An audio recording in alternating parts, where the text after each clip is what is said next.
Oh, fucking righty. What's up, everybody? Peter Gilmore here for a late Tuesday night video. My second video of the day. Once again. So another two for your Tuesday. And no, it is Taco Tuesday, so I hope you had a taco today. But I didn't, because I don't eat tacos. But because to my Taco Tuesday group from way back from the In This Moment days, back when I went to the Starland Ballroom, and right before In This Moment went on, they had a screen, and then on the screen, like every 5 seconds was Taco Tuesday.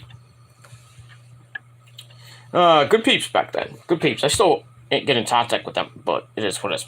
But anyway, what's up, everybody? Peter Gilmore here. Like I said, on a late Tuesday night, back again with video number 2 on your 2 for Tuesday. Right here on the Peter Gilmore YouTube wrestling channel, youtube.com/Peter Gilmore. Thank you all for watching. Make sure you hit that subscribe button down below. You know where. It's down below in the description box below. And as always, follow me on social media, Facebook, Twitter, and Instagram if you dare. Share the video all over the internet. Don't forget to tap that bell and treat it like it's your bitch. Or in this case, well, I guess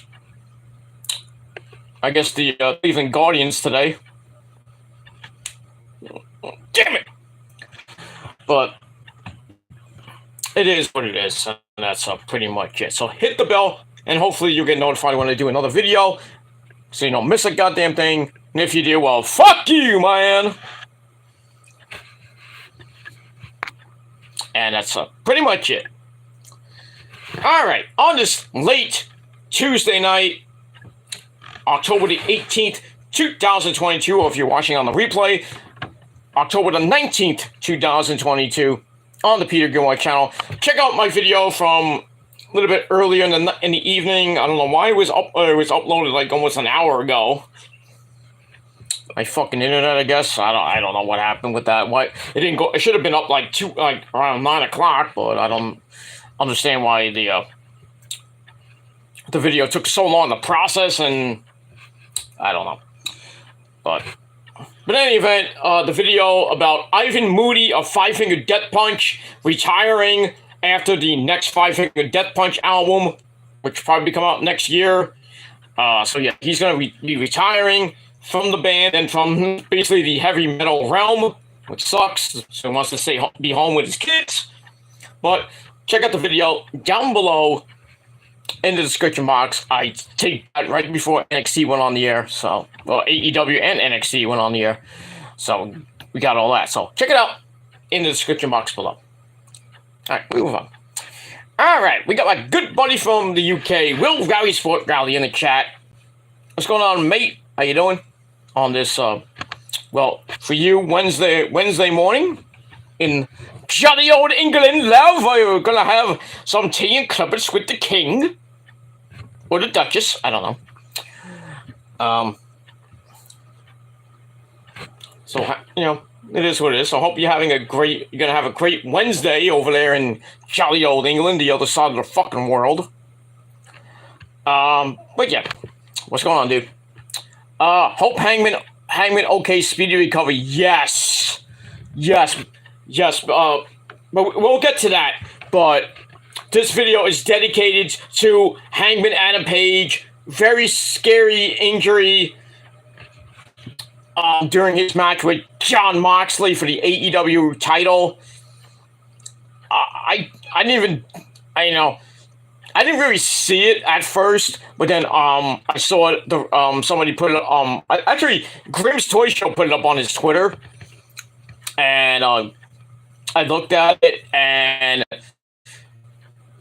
I don't think it was intentional by Moxley, and you could tell he looked kind of pissed off, but you know, when they had to stop the match, he's like, fuck, you know. So they had to call an audible, and then what happened with him and MJF. But, you know, kind of very scary because, you know, he got hit with that big clothesline right in the fucking throat. So I don't know if he lost breath or he got a concussion, broke his neck. I don't know. I'll see if I can find any updates about that during the video. So, but we'll get to that probably near the end of the video to see if I can get an update on Hangman Adam Page. But yeah, he wasn't moving. I got really scared. I was like, oh, dude, he ain't moving. But, Doc Samson came in, referee, who was the referee? It was Paul Turner, I think? Or I think it was either Paul Turner or Rick Knox. No, it was Bryce, actually. Bryce came right over and checked on Adam Page, who basically wasn't moving. And very scary situation. So, and he called the medic. The medic looked at him, and after maybe a couple of minutes, or a minute or two, maybe a couple of minutes, they went over to Justin Roberts and said, done. So they stopped the match due to referee stoppage because of the new AEW safety policy that somebody gets hurt during the match. It was a really intense injury. They just stopped the match right then and there, which I think is good because you don't want to further get hurt. But yeah, I'm hoping Adam Page has a speedy recovery. I don't know how long he'll be out for and what the exact injury is. Maybe I would think it's either a crushed larynx, because he got hit right over here. At least right over here. I mean, he didn't really flip over. I didn't see him flip like sometimes when people hit like clothesline from hell type lariat or the Stan Hansen lariat, they do like a 360 and sometimes they land correctly and sometimes they land on the freaking neck. I mean, I didn't really see that, but possible stingers, possible broken neck. But I think Adam Page is gonna be out for a couple weeks to maybe a couple months. It's sad, and you think that's fake, right? Maybe some of you people need to get clothesline like that, but I digress. But because you people think wrestling is fake, yeah. Look what happened to Adam Page. You think that's fake? Dude got got taken out on a stretcher. That's fake, right? Shut the fuck up, you fucking marks, like MJF would say.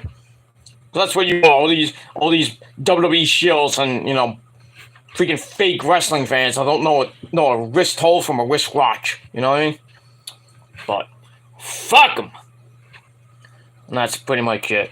But yeah, very scary situation, and we'll have to see what happens with that. And we'll move on. All right, so chat room's still open if you guys want to chat about AEW or NXT. But that's pretty much it. So we had all that. And for you Yankee fans, congratulations. Nobody gives two shits because you have a really short window for tomorrow night's game in Houston for Game 1 of the American League Championship Series. I don't even know who's pitching tomorrow for the Yankees. I personally don't care. Probably be Severino against Houston's ace pitcher. And Yankees probably going to look tired tomorrow. I hope they get destroyed tomorrow and Thursday, because the only day they have off is Friday. And that's pretty much it. And you're out of here.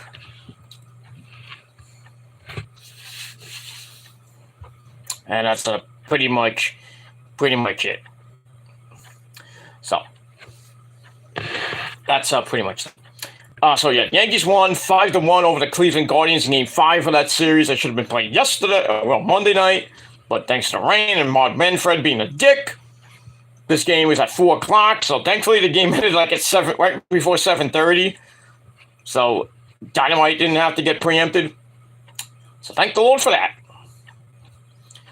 But yeah, so we got that. So Houston and the Yankees begin tomorrow. Game 2 on Thursday. Then the only day off they got is on Friday, and then they go back to that shithole stadium in the Bronx for Game 3 and 4, and I think 5. That'll be Saturday, Sunday, and Monday, if necessary, on Monday, the 24th, and then back to Houston for Game 6 and 7 next Tuesday and Wednesday, and all games will be on that lovely station called TBS. But it's not gonna hinder next week's Dynamite. Hopefully, but we'll see. I don't think it will because I doubt the series is gonna go 7. But then again, you never know. But I still got Astros in 6. So, but yeah, Yankees don't have their best pitchers on the mound until Game 3. So, unless like Garrett Cole's like, I want to pitch Game 2, which would be basically on 3 days rest for him. But we'll see. But go Astros. And then in the National League Championship Series, which began tonight, how about those fucking Phillies? Oh my God, why am I even saying that? The Phillies fucking won tonight. Holy shit. The Philadelphia Phillies went into San Diego and beat the Padres tonight. Zach Wheeler, guess who? An ex-fucking Met. Along with Syndergaard and that goddamn team, beat the Padres, and they're up 1-0 in that best-of-7 series. Game 2 tomorrow in that lovely city of San Diego. But I'm hoping San Diego comes back and wins the series. I know it's only 1 game, but I'm hoping they don't go down 2-0, especially losing 2 games at home, then going to that shit city of Philadelphia. I really don't want the Phillies in the World Series. I really don't. I even want the Yankees in the World Series. God forbid it's Yankees and Phillies in the World Series. Probably be the lowest rated freaking World Series in history. And I don't even give 2 shits who wins that World Series. Both teams suck. Both cities suck. Well, the Bronx, we all know that sucks. Philadelphia is a shithole in itself. Along with other cities in America. Boston. But it is what it is. And we'll move on from that. All right, ladies and gentlemen, it's late at night. It's time for your late. It's your time. I can't talk tonight because I'm so messed up today. It is time for your late night AEW Dynamite and NXT review for your October 18th, 2022. So, the Tuesday Night War, I guess for 1 night only, well, we'll never know with the rest of this year and next year, but the Tuesday Night War was on tonight, and I have to say one thing to HBK, the Heartbreak Kid, Shawn Michaels, the man that fucked the goat, but he didn't need Jannetty about that, but, because Jannetty jumped out the window to escape. Are you blind? I knew he was going to do that. I just knew he was going to do that. He didn't need Jannetty. Pretty much. But yeah. NXT, you thought you were going to beat AEW tonight? No, sir. No, sir. I would be shocked if they get 700,000 views for this show. Going up against basically the NLCS, which basically I don't even think anybody watched. But yeah, AEW tonight. Holy shit, that was a good show. Minus, what happened at the end of the show, with Adam Page going down and everything, but some pretty damn good matches. One motherfucking epic promo with MJF and Mr. Regal, Sunshine. War Games! No, didn't talk about War Games, but holy shit. That was one hell of a shoot promo from MJF. And he drops nukes. Boy, he dropped a nuke on Regal. Holy crap, and then Regal came right back. Oh no! 50-someone-year-old William Regal basically telling MJF what he thinks of him. Oh, man. That was perfect. Not Mr. Perfect, but perfect. Absolutely perfect. But I digress. All right, so let's get into let's first get into AEW, which was the way better show, as it usually is. And we'll get that. So, coming into the night, the big match was Adam Page and Jon Moxley for the AEW World Title. We also had 3 other titles on the night. As I titled it, Title Tuesday. We had the Trios titles being defended by Death Triangle against the Best Friends. We had the Women's Interim title being defended by the lovely Toni Storm and another hot piece of ash. That's Hikaru Shida for the Women's Championship. And the World title, what was the other title that was defended tonight? I forgot. The Ring of Honor, Ring of Jericho title held by our good friend, the Wizard, Mr. Ocho. Chris Jericho, as he took on the Big Cock, Dalton Castle with the boys. And that's pretty much it for Title Tuesday. Alright, so let's get into it. Let's not waste any more of your precious time. Alright, so AEW emanated from the arena in Jon Moxley's hometown of Cincinnati, Ohio, home of those Bengals, or the Bungles, and the crappy Cincinnati Reds. And also the home of the Rock and Roll Hall of Shame. That shithole that should be destroyed. Burn that fucking shit to the ground. All the idiots that are in there that should not be in there. It's the Rock and Roll Hall of Fame. Why are people like LL Cool J? No disrespect to LL Cool J. I like the guy, but you know. LL Cool J is hot as hell. Suck at MC's dick. Something like that. I like LL Cool J when rap was actually good. Now it sucks. But I digress. And they got they got decent people in there like Tina Turner and Shaka Khan and Aretha Franklin, people like that are good people that should be in the Hall of Fame. They're not rock and roll, but but it is what it is. But they don't put people in like Iron Maiden or Guns N' Roses or Nirvana. Bands that should be in by now, they're not in for some odd reason. Took them like a whole ton of years to get Kiss in, and finally next year Judas Priest going in. Finally. But can we get Iron Maiden to go in? I mean, Oz is in twice. That's good. Stevie Nicks, my guardian angel, the one person over there. Well, you can't see it, but, my guardian angel, Stevie Nicks, she's in twice. First woman to go in twice, by the way. Joan Jett's in there, too. But yeah, but every year they come out with this list of people, of bands and people that are going into the Hall of Fame, and then you look at them like, what?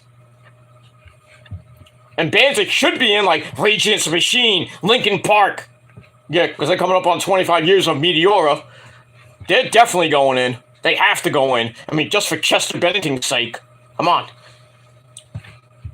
But like Rage Against the Machine's not even in. Iron Maiden, I don't think, is in. They should be in.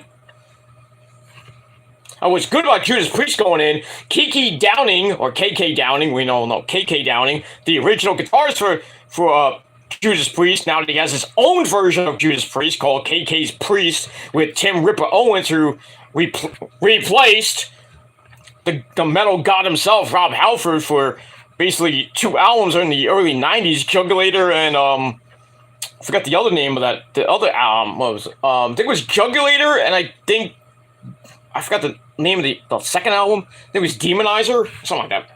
Or Demolisher, some shit like that. And then basically kicked him out. It was like, records stink.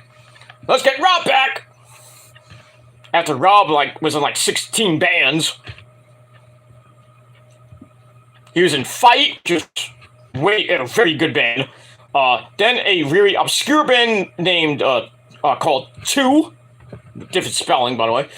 Then he had his own band called Halford, a couple great albums. Then he came back, like nothing ever happened, and some great albums. The Epitaph and the new one, Firepower. I mean, some great albums.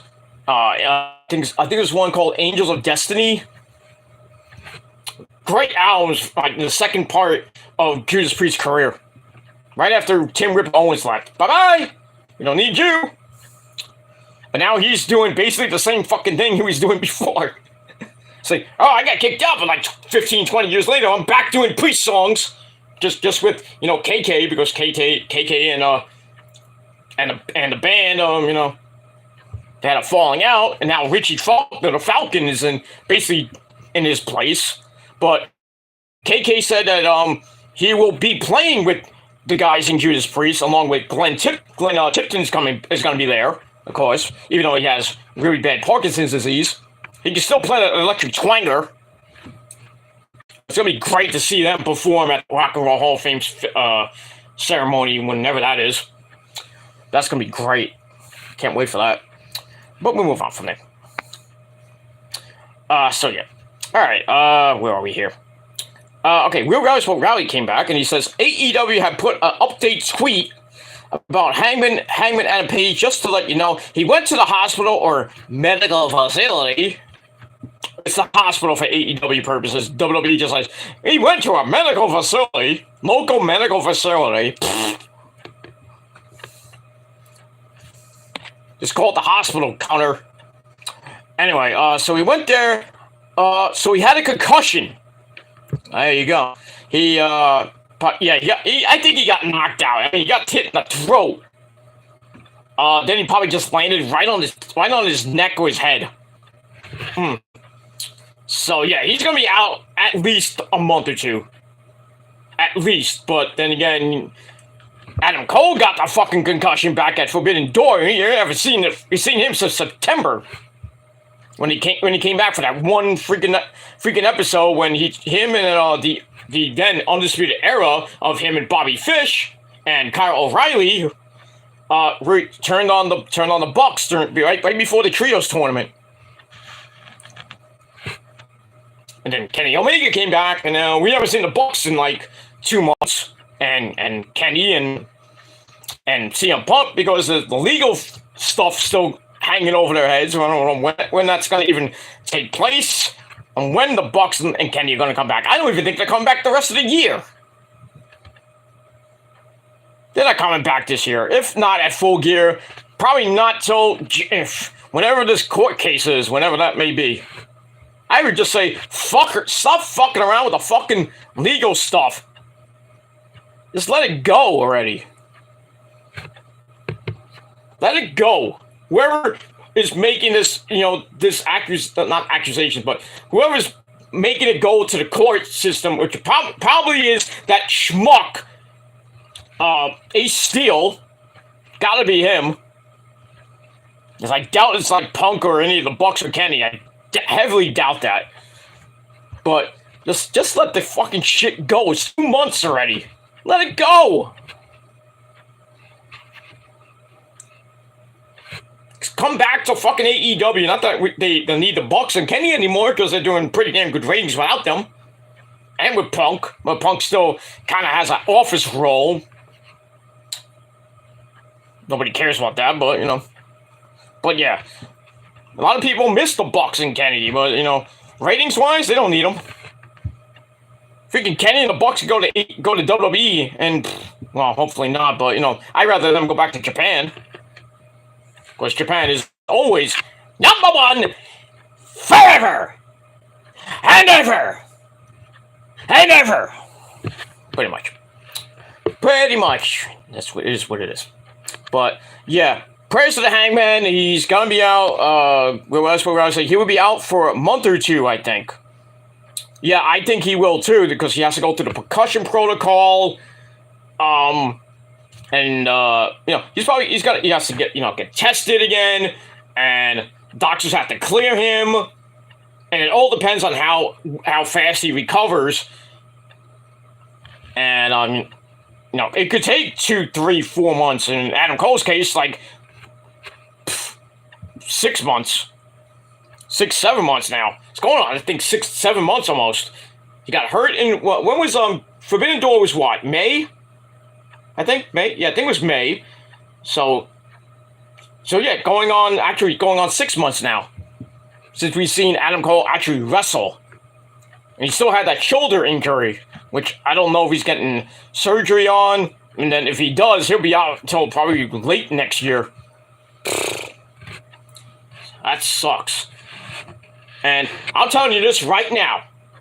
If Adam Cole is cleared and comes back to AEW, he is going to beat Chris Jericho for the Ring of Jericho title. I'll tell you that right now. I mean, because Jericho is going to go through basically everybody that's won the title, except for Cody, of course, because Cody's not going to come back to AEW. So, I think next on the list, probably Jay Lethal. PCO, I'd like to see him with that. Bandito, he already beat Bandito, so.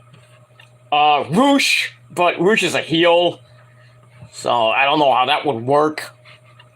I doubt Eddie Edwards unless he signs with, unless there's a deal like Scott D'Amore and Tony Khan could work something out and have Eddie Edwards on Dynamite or a pay-per-view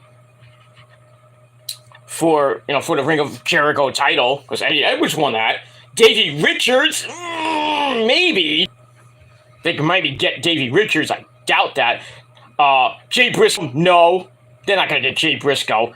Unless it's on a Ring of Honor pay-per-view like Final Battle. Oh, speaking of Final Battle, I have to fucking rant. So grab your popcorn.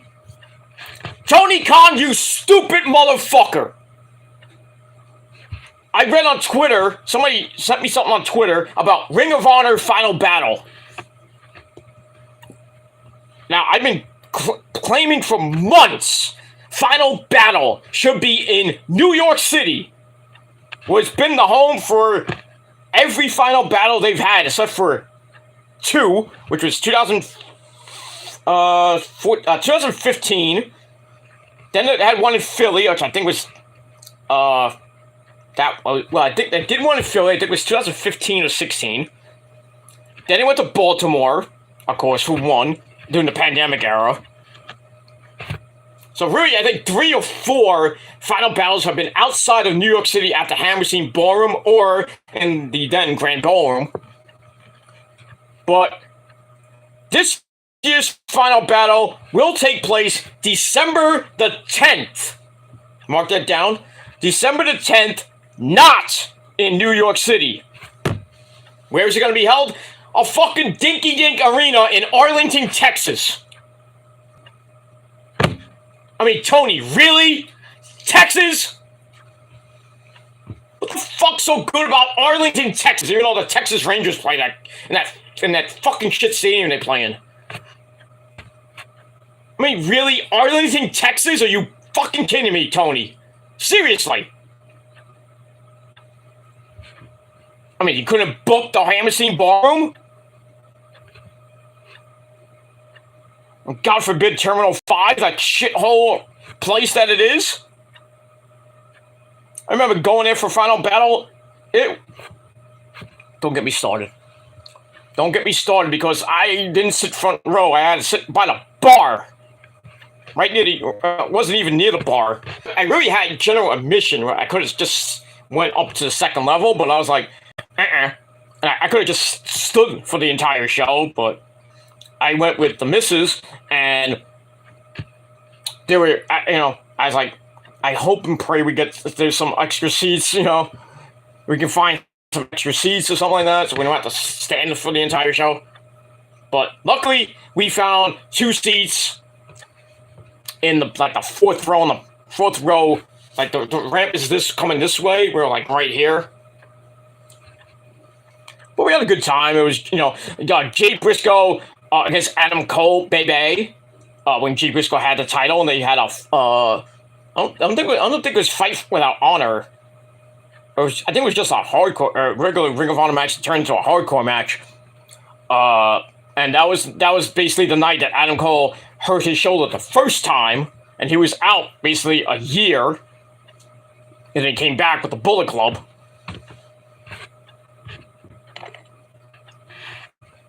I remember that a lot because Adam Cole put thumbtacks in Jay Briscoe's mouth, and Jay Briscoe almost swallowed a whole ton of freaking thumbtacks. Both men busted wide open. Crazy match. But Jay Briscoe won, of course. So, and that was basically the end of Adam Cole for like about a little over a year. But it is what it is. But yeah, I just don't understand why Final Battle is not in New York City. So all we get is fucking Grand Slam. So no Ring of Honor shows in New York City since Final Battle 2019. That's sad. That is sad. Basically almost going on 3 years since we had a Ring of Honor show in New York City. We were supposed to get really in 2020. They were supposed to do I forgot the name of the actual event. I think it was called Battlestar or whatever. I forget what it's called. It was supposed to be at Terminal 5 during April of 2020, but that got canceled because of the pandemic. And they were supposed to crown the women's champion then, but they didn't do that. They did it in the bubble era, the pandemic era, basically. But yeah, an actual show with fans in the crowd. Nothing since Final Battle 2019. Well, technically you can put the, well, not even, I was gonna say the New Japan show, but that was 2019 as well. New Japan Ring of Honor show when it was at the Garden. But they had one this, actually I think they had one this year, so they did come back. Not this year, I think it was, I forget when it was. It was last year. I forget. But in any case, yeah, I'm kind of pissed off that I'm not going to see Final Battle this year for the third year in a row. 2020, 2021, and 2022. But hopefully they come back in 2023 with an... It doesn't matter what pay-per-view it is. I hope Final Battle 2023 is back in New York, and we get a Ring of Honor pay-per-view in New York City at the Hammerstein, not that dinky shithole that has no air conditioning called Terminal 5. That's a shithole. And especially for a Ring of Honor pay-per-view, you think you're going to have like 1,000 people at that pay-per-view? You need... If you're a Tony Khan-based Ring of Honor, you really need to book the Hammerstein Ballroom. You need to, because that can hold like 25, almost 3,000 people. That'll sell out real quick, by the way. But it is what it is. So December 10th in Arlington, Texas, Final Battle 2022. See what happens with that. But I'm just pissed off. I'm just fucking pissed. Among other things. But yeah. Yeah. Okay. Riley says, I'll be amazed if Ace Steel still has a job. Me too. He should be fired. He really should be fired, that guy. But I doubt he will, but we'll see. Adam Cole, baby, has been out for ages, hasn't he? Yeah, about 6 months.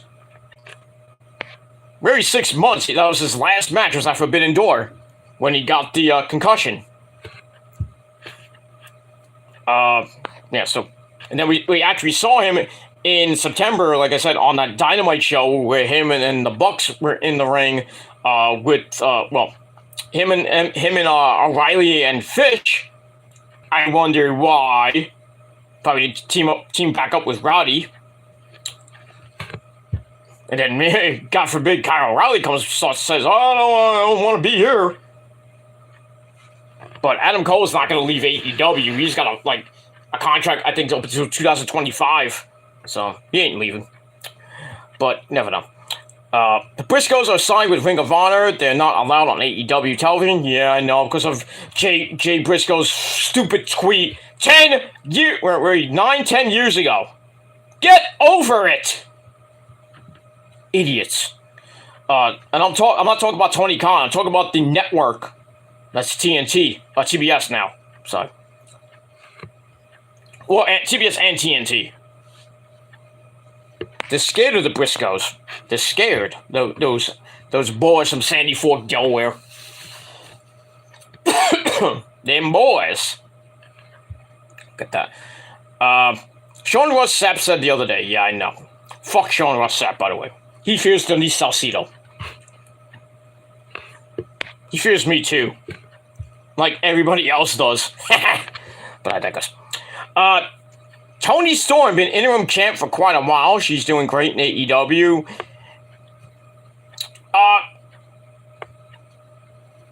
Yeah, but and really, she went on, I think, on Twitter, or she had an interview and said, basically ripped Thunder Rosa a new pussy, asshole, and basically said, well, I'm here, I'm defending the title almost every week, what are you doing? So, and then she's like, I shouldn't even have the interim name on my title. She shouldn't be, and I agree, she should be AEW World Women's Champion, not interim champion. Because we don't know when Thunder Rosa's coming back. With her, she has a really bad back injury. And no, she didn't get fucked really hard, but she had bulging discs in her back, it's just not good. But yeah, I agree that Toni Storm should be an actual champion. They should have just stripped Thunder Rosa with the belt. Just stripped her from the belt. Not have her technically forfeit the title and have this stupid women's championship tournament. Kind of like the same thing with the men's tournament when Punk went down with injury again. With his pec muscle, whatever it was. I hate that shit. When they have to have tournaments just to crown an interim champion. Like how Batista got hurt and he had to give up the belt. Or Edge, or, guys that got hurt and had to give up the belt. Then they had a stupid tournament. Or a match. Really, what would be easier would be, hey, just, to have the two top guys, the number one and number two guy, going for the belt, go at it, and the winner gets the belt. No tournament needed. That's just me. I'm not the booker. I'm just some guy from New York who's way better than you, and you know it. Yeah, what a difference crap booking WWE champ in AEW. Yeah. That's Vince McMahon, Bruce Pritchard booking. That's why Toni Storm did so fucking bad while in NXT, and then on the main roster basically did nothing. Did good in NXT UK. Beat Rhea Ripley for the NXT UK title, then lost. Well, I forgot what. I think she beat Rhea Ripley, or all the way around. I forget. It's so long ago. But yeah, way better booking of her right now. Way better.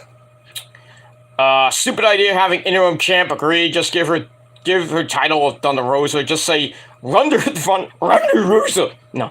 Thunder Rosa has vacated the title due to injury. WWE have done it loads of times. Yeah, exactly. Like, seriously, exactly. Just vacate the title due to injury. But don't have a fucking tournament about it! If you have a ranking system that really hasn't been updated in a while there, Tony, have the number one and number two person in the ranking system go at it. Winner gets the belt. No tournament needed, no Grand Slam tournament, none of this fucking shit. None of that shit. But then again, people are like, oh, but what about people who win the Casino Battle Royale? They get that chip. But yeah, but they're not number one contender. They just get the chip, and they can cash in any time. So they could be put into that match as a triple threat match for the vacated title. That works, but no tournament needed. But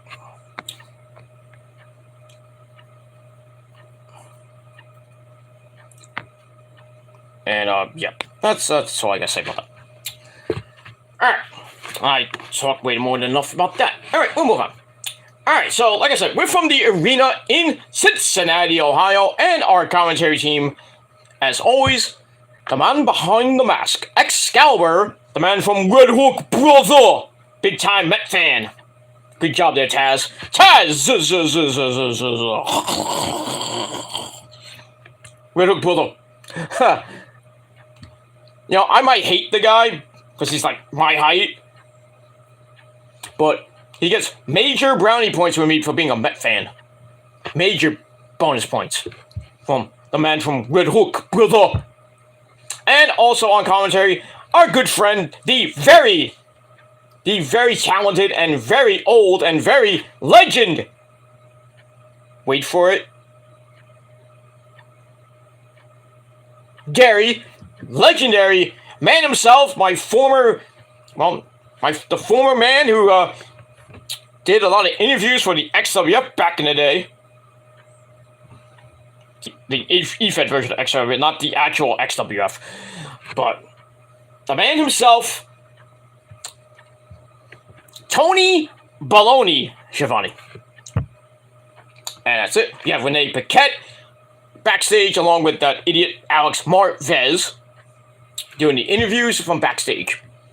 Well, we got that. Alright. So, we begin AEW Dynamite Title Tuesday with our first match of the night for the AEW Trios Championship. We are the best friends. Give me a hug. We had Trent, Chucky T, and the All-Atlantic Champion, Mr. Orange Cassidy, as they take on the Death Triangle, the Trios Champions, that bastard Pac, and the Lucha Brothers of Ray Guerrero. Well, not Ray Guerrero. Ray. Why you say my name? S.A. Oh, sorry, I didn't say Eddie. I meant Ray. Fuck Ray! I hate that guy! I know you do. I know. He's a pendejo. Yeah, he's a gringo. Oh, shut up. Silencio, por favor. So we had Ray Phoenix, or as I call him, Ray Mysterio. Basically looks like Ray, but bigger. Physically bigger. And our good friend, another man behind the mask. And that man is man who really kicked some guy's ass in Mexico during Triple Mania 30, by the way. Triple Mania 30, I think it's the 30th anniversary of Triple Mania in Mexico. I think he won I think he won a title. I forgot what title it is, some Mexican title. But anyway, the man himself, Pentagon Zero. Miedo. So we got that. And as always, Alex Abrahantes at ringside. So this was a good match to start the show. Just check some, blah, blah, blah. Nobody gives two shits about that. So we'll move on. Alright, so, very good match to start the show. So as soon as the bell rings, Pac hits Orange Cassidy with a big boot. Even though he was never the legal man. Trent Beretta was. Tries to roll up, it's a 1 count. Pac goes off the ropes, they go back and forth. Trent hits a clothesline to Pac. Tags in Pentagon Zero Miedo. Comes in with a kick to the chin. Tags in his brother, Ray Phoenix. Chucky T comes in, gets sent in the corner. Big kick from Penta. Then a right hand. And then Trent sends Ray to the apron. We get a monkey flip, circa 1902, from Pentagon to Trent. Ray kicks him on the apron at the same damn time. Damn. And then Ray Phoenix goes to the top rope. A senton off the top on the Chucky T. Goes to the pin and gets a 1 count. Trent comes in the ring. Ray chops him in the corner. They go back at it. Chucky T attacks the back from behind. Tries to 1901 backslide. But instead shoots Ray Phoenix off. Trent slams him down with a very awkward spine buster. OC comes in, steps on Ray as Chucky and Trent hold him. Pac runs into attack Orange Cassidy, sending him to the outside. Ray and Pentagon send the other best friends to the outside. Then the entire Death Triangle hit flippy dippity doos in trio in stereo onto the good guys, onto the baby faces. Fans were going nuts. Then come back. Pac and OC are legal. They basically beat the crap out of OC for a while. And then all three men basically hit a triple dropkick on Orange Cassidy. That was pretty nice. And then we go to break. We come back. Pac and Orange Cassidy in the middle of the ring as illegal men. Pac with some kicks. Throws Orange Cassidy in half like a pretzel. Tries for a suplex. Orange Cassidy gets the Stun Dog Millionaire. I keep thinking that's the Osaka Street Cutter, but it's not. Pentagon comes in for a Sling Blade. Chuck hits a knee. Ray flies into an arm drag. Stomps on Chucky T. Trent comes in. It's like chaos in the ring.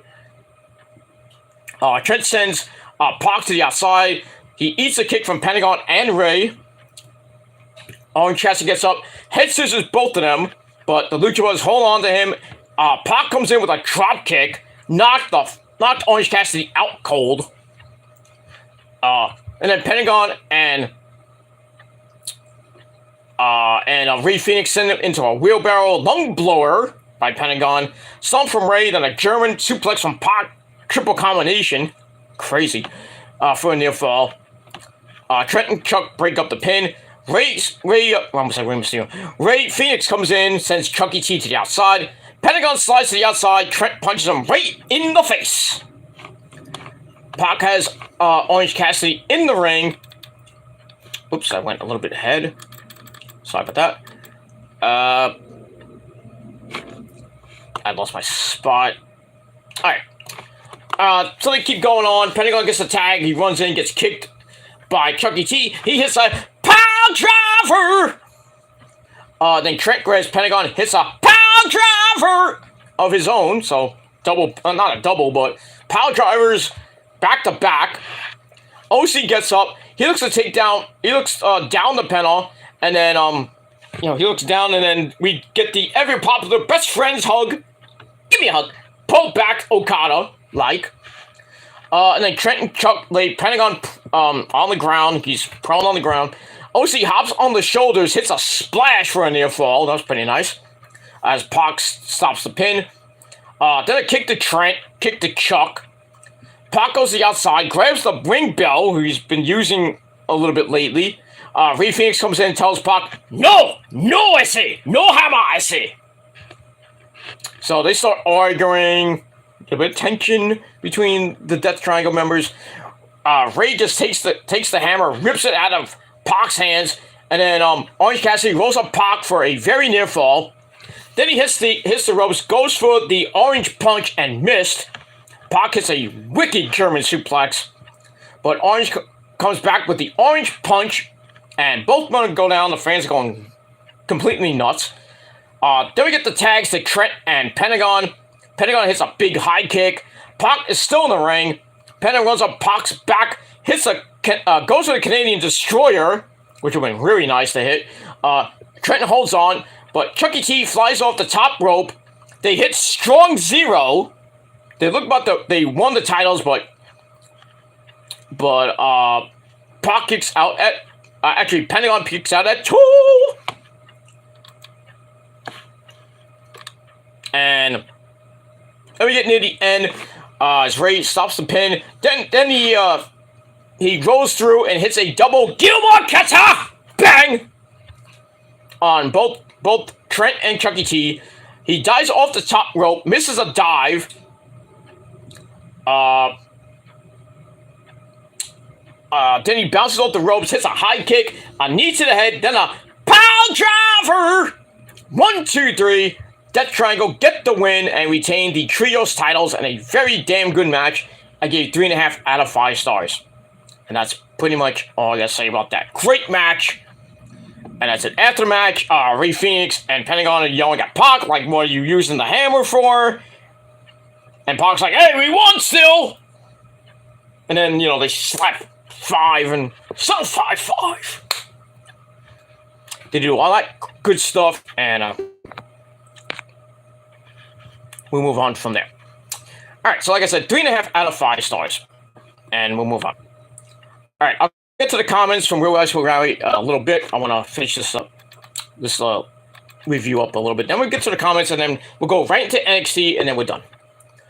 All right. After that, we go to Tony Baloney, Schiavone, in the back with basically his best friend, Britt Baker, Dr. Britt Baker. Say with me now. DMD. DMD, baby.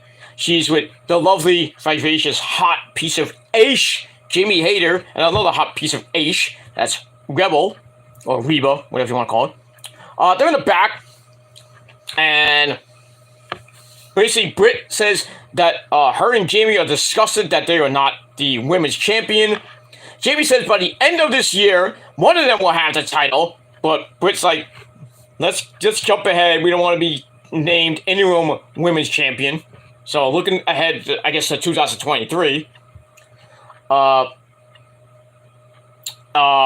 Jamie then says Tony time is over, and then Britt says, Sheeta later. Sincerely yours, Dr. Britt Baker, DMD, baby.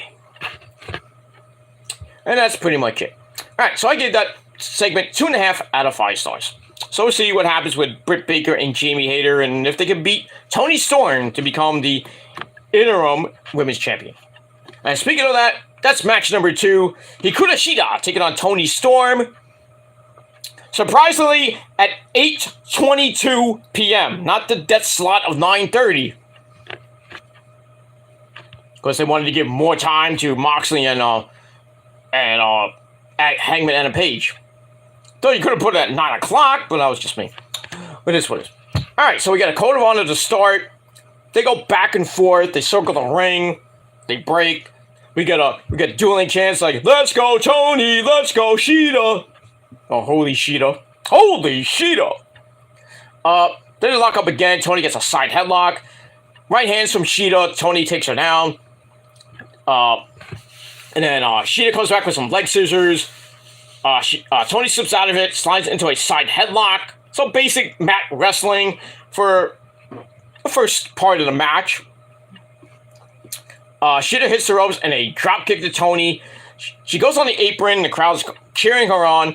Tony counters a kick, hits the running hip attack. Not like Asuka, my first wife Asuka, because nobody is ready for Asuka except my dick. But I digress. Sends Shida to the outside. And we go to break, we come back. Shida gets kicked right in the knee. Ow. Tony hits the ropes. We get a head scissors from Hikaru Shida. She blocks her right hand, hits one of her own, sends Tony into the ropes. Tony gets a knee in her face. Shida corners Tony, mounts her. Not like that. Hits the right hands to the head. And she gets the full 10 count. I wonder if that was in Japanese. You know how Generico, would hit somebody, they go, uno, dos, tres, cuatro, cinco, everything. But when a Japanese person does it, sometimes when Shinsuke used to do it, they would count in Japanese, and it's hilarious. Ich ni san chi go look. See, I can count in Japanese, I can count in Spanish, I can count in Italian and French. Can you? Probably not. Because you got no brain and no education.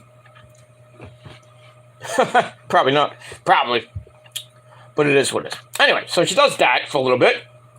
And goes on the offensive. And then both women go down after a big shot to each other's dome. But Shida gets on the apron, goes to the top rope. Tony rushes with a chop to stop her momentum. She locks the head between her legs. Tries for a double knees. Then a gut wrench slam to Tony, goes for a near fall. She lifts Tony, goes for the Falcon Arrow. Tony floats over. We get a standing switch from Shida. Shida goes to the top rope. She flies up with a kick. Tony dodges it, but Shida comes right back, German suplex.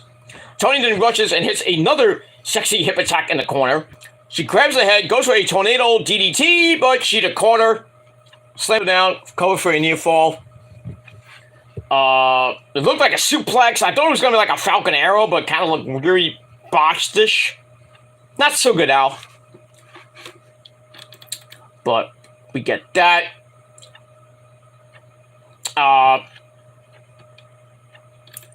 then, Sheeta tries for a katana, not the actual weapon, or a move called the katana. I think it's a kick. Tony reverses. Sheeta then rolls her up for a near fall, and then she hits a. We get a German suplex by Tony for a near fall.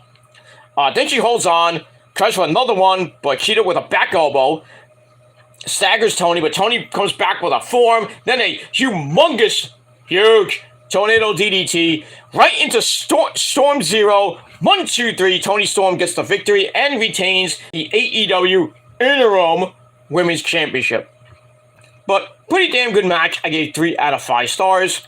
And then after the match, they hug. Mutual respect. There you go. Let me move on from that. And then while Tony is getting her hand raised, we see Jamie Hayter and Rebel come from behind and attack Tony Storm and Cheetah. Britt Baker comes out from the entranceway wearing a Pittsburgh Steelers jersey in Cincinnati. Oh, that's going to get a lot of heat. So she goes over there, and she looks like she's about to get in the ring and get a 3-on-2 beatdown. But then we hear the music of Saraya Knight, or Saraya. She comes down, and Britt's just waiting for her.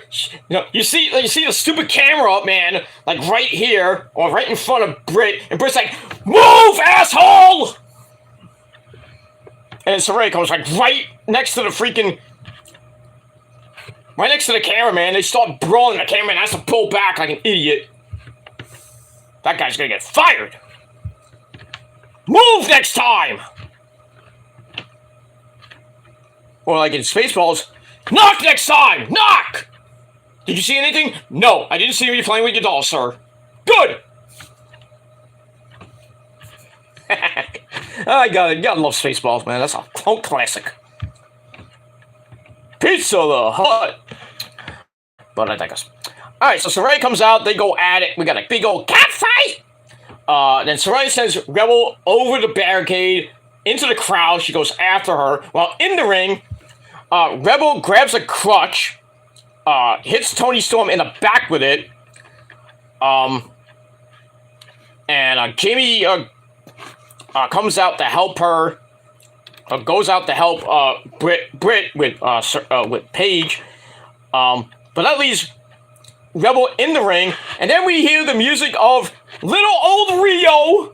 You know, my former good buddy Nick Infante's waifu, his first girlfriend. Rio comes back, 23-year-old Rio, by the way.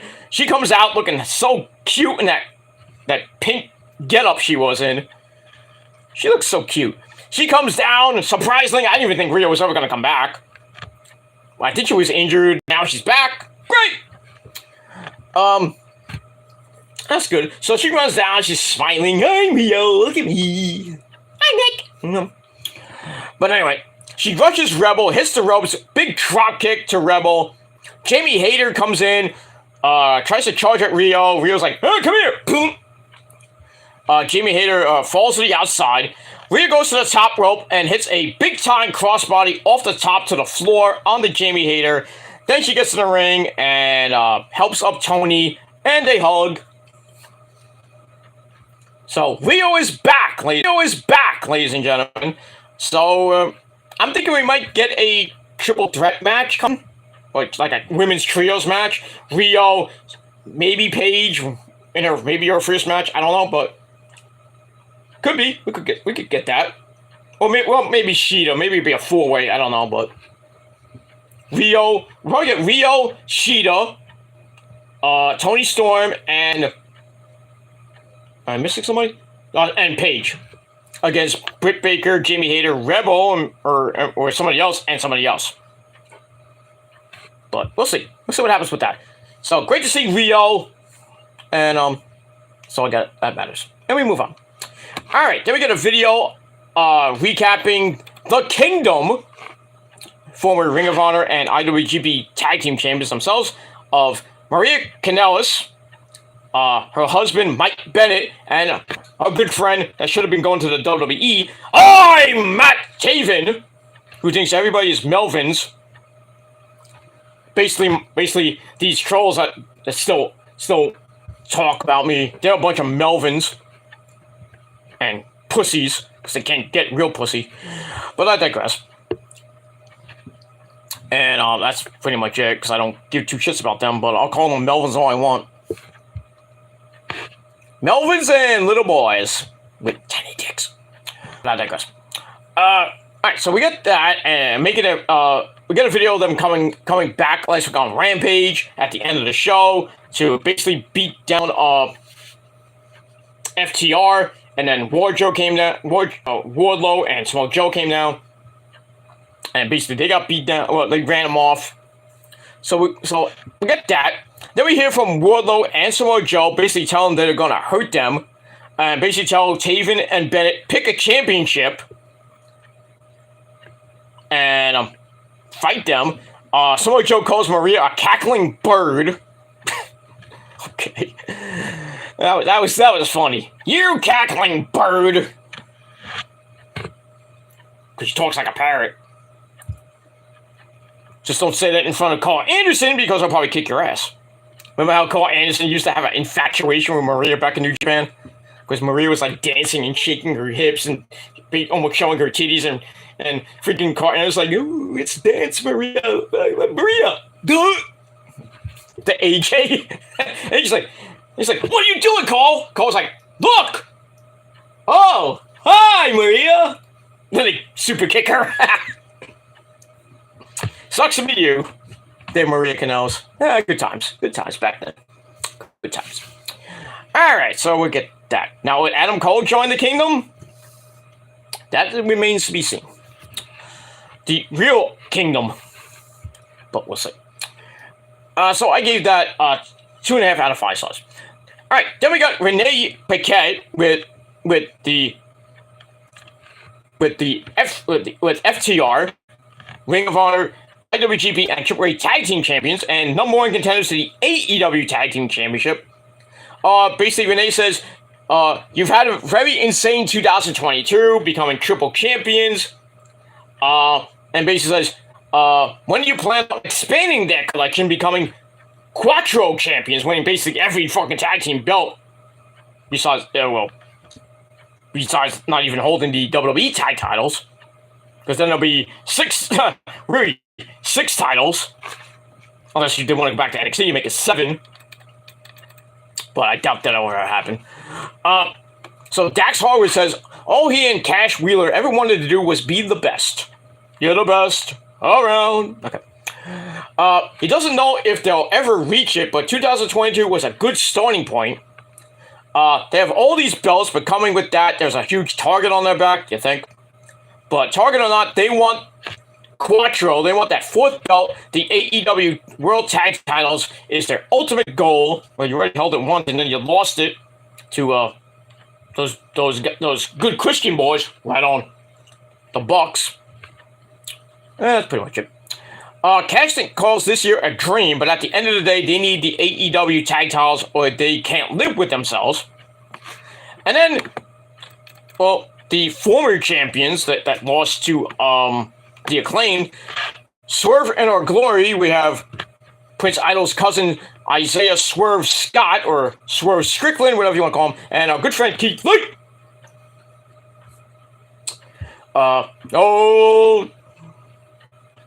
Bask in his glory. So Swerve says FTR had been making every other company their priority, and now all of a sudden they want the AEW tag titles. So Keith Lee cuts Swerve off, apologizes to FTR, says, you know, for once this Swerve, I agree. We do deserve a shot at the belts. So I think it was Dax says, we respect both of you, and if you want the shot, let's do it next week. Let's do it, like Paul Sandy would say. So next week, FTR versus Swerve in Our Glory, first time ever for the number one contendership to the tag team belts. Whoever wins will face the Acclaimed, probably at Full Gear. And hopefully they don't win. But if it's FTR, I would think they would win. But if it's Swerve in Our Glory, then I think the Acclaimed are going to retain. But we'll see. Maybe it'll be a triple threat. I don't know. We'll get that. So I gave all that 3 out of 5 stars. Alright, then we go to the back where I don't know where in a building there were. It looked like a parking lot, or near the parking lot area, the ever popular parking lot. We have Alex Marvez with Jay Lethal, Black Machismo. Ooh, yeah, dig it. So he's there with Sanjay Dutt, the original player from the Himalaya, and the man with the face paint himself, Darby Allin. So Marvez says no physicality. Yeah, right. Darby comes up. They talk about having a rematch. And Darby's like, well, I beat you before, I'll beat you again, then I'll beat you again, then I'll beat you again, and again, and again. And then Sanjay kind of instigates things and, like, books Darby. And then, K2 tells Marvez, like, hit the bricks. And Marvez gets out of there. Like he has to go to the bathroom really bad. Darby comes up, shoves, Jay Lethal. Well, actually, I think he shoves Sanjay first, then he shoved Jay Lethal. Lethal knocks him the fuck out. Boom! Knocked him out. Then he drags Darby to looks like the actual parking lot, and there's a gate there. And I was like, yeah, they're gonna use that gate. So Jay sends him headfirst into the half-open sliding gate. Then he tells Sanjay to lower the gate. And they close the door right on his fucking gut. I thought they were gonna like impale him or something like that. They stomp Darby out, and then Jay's like, "I'm not done yet." He goes outside, comes around, and he locks in a figure four leg lock on Darby, while Darby is like basically with the gate on his stomach from inside the arena. That was nuts. That was crazy. Whew. So I gave that 3.25 out of 5 stars. So we'll see when this rematch happens. And we'll move on from there. Alright, then we go to the fucking epic segment of the night. Mr. Eagle in the ring with Tony Baloney. About to probably talk about War Games! No. Looking to bless us with his accent. And gracing us with his presence. But before they even say anything, MJF comes out and goes right down to the ring. Tony Baloney's like, I'm out of here. I knew some shit was going to happen. Regal's all smiles. He goes in his pocket, pulls out the Nux, and about to fight. So MJF takes off his diamond ring, puts it in his pocket, and says, Willie? Well, can I call you Willie? I'm not here to fight. I'm just here to talk, and they have a long-ass fucking segment. So he tells a story, doesn't really care how long it is. Regal's going to have to listen to it, and we're going to have to listen to it for about 15, 20 minutes. So MJF goes on about a story about when he was 19, he was training to wrestle in Creative Pro with Pat Buck. You know, Lauren knows all about that. All right. With Pat Buck and another guy named Brian Myers. He got pulled aside by Pat Buck, who told him that they got him a tryout with the WWE. So he packed his best gear, put on his best suit, went to the Barclays Center, and him and some extras. They got put together, got greeted and spoken by William Regal. They got put in the ring to have some tryout matches before the show. Regal had them go up against a random opponent in a single file line. And then we had Art Anderson, Dean Malenko, Adam Pearce, and Regal looking on. MJF went second. He says, we locked up. Malenko then rang the bell, told everybody to get the fuck out. So MJF's like, the pressure was really on. I was shaking like a leaf. I got in that ring. I did what I do, was fighting for my life. Because wrestling is all I got. This pro wrestling is my life. Not like a Samoa Joe promo. After the match is over, he won the match. Everyone looked at him like he had 8 heads. Regal then pulled him away and said, "Follow me, sunshine." He took him to a ring where it was just the two of them. I thought he said it was the back. But anyway, He told MJF he had 3 minutes to sell himself to him. He's like, go. And MJF's like, I gave Regal a good 3-minute promo, basically. And by the time it was done, Regal's jaw was on the floor. And he said, kid, I'm going to get you a job here today. But that didn't happen. As MJF said, I was all ready to go. I was going to become a superstar. He accomplished his goal. He was at 19. His dream was about to be accomplished. And then Regal, basically said, you know what, kid? You're too young. So he's like, you're too young.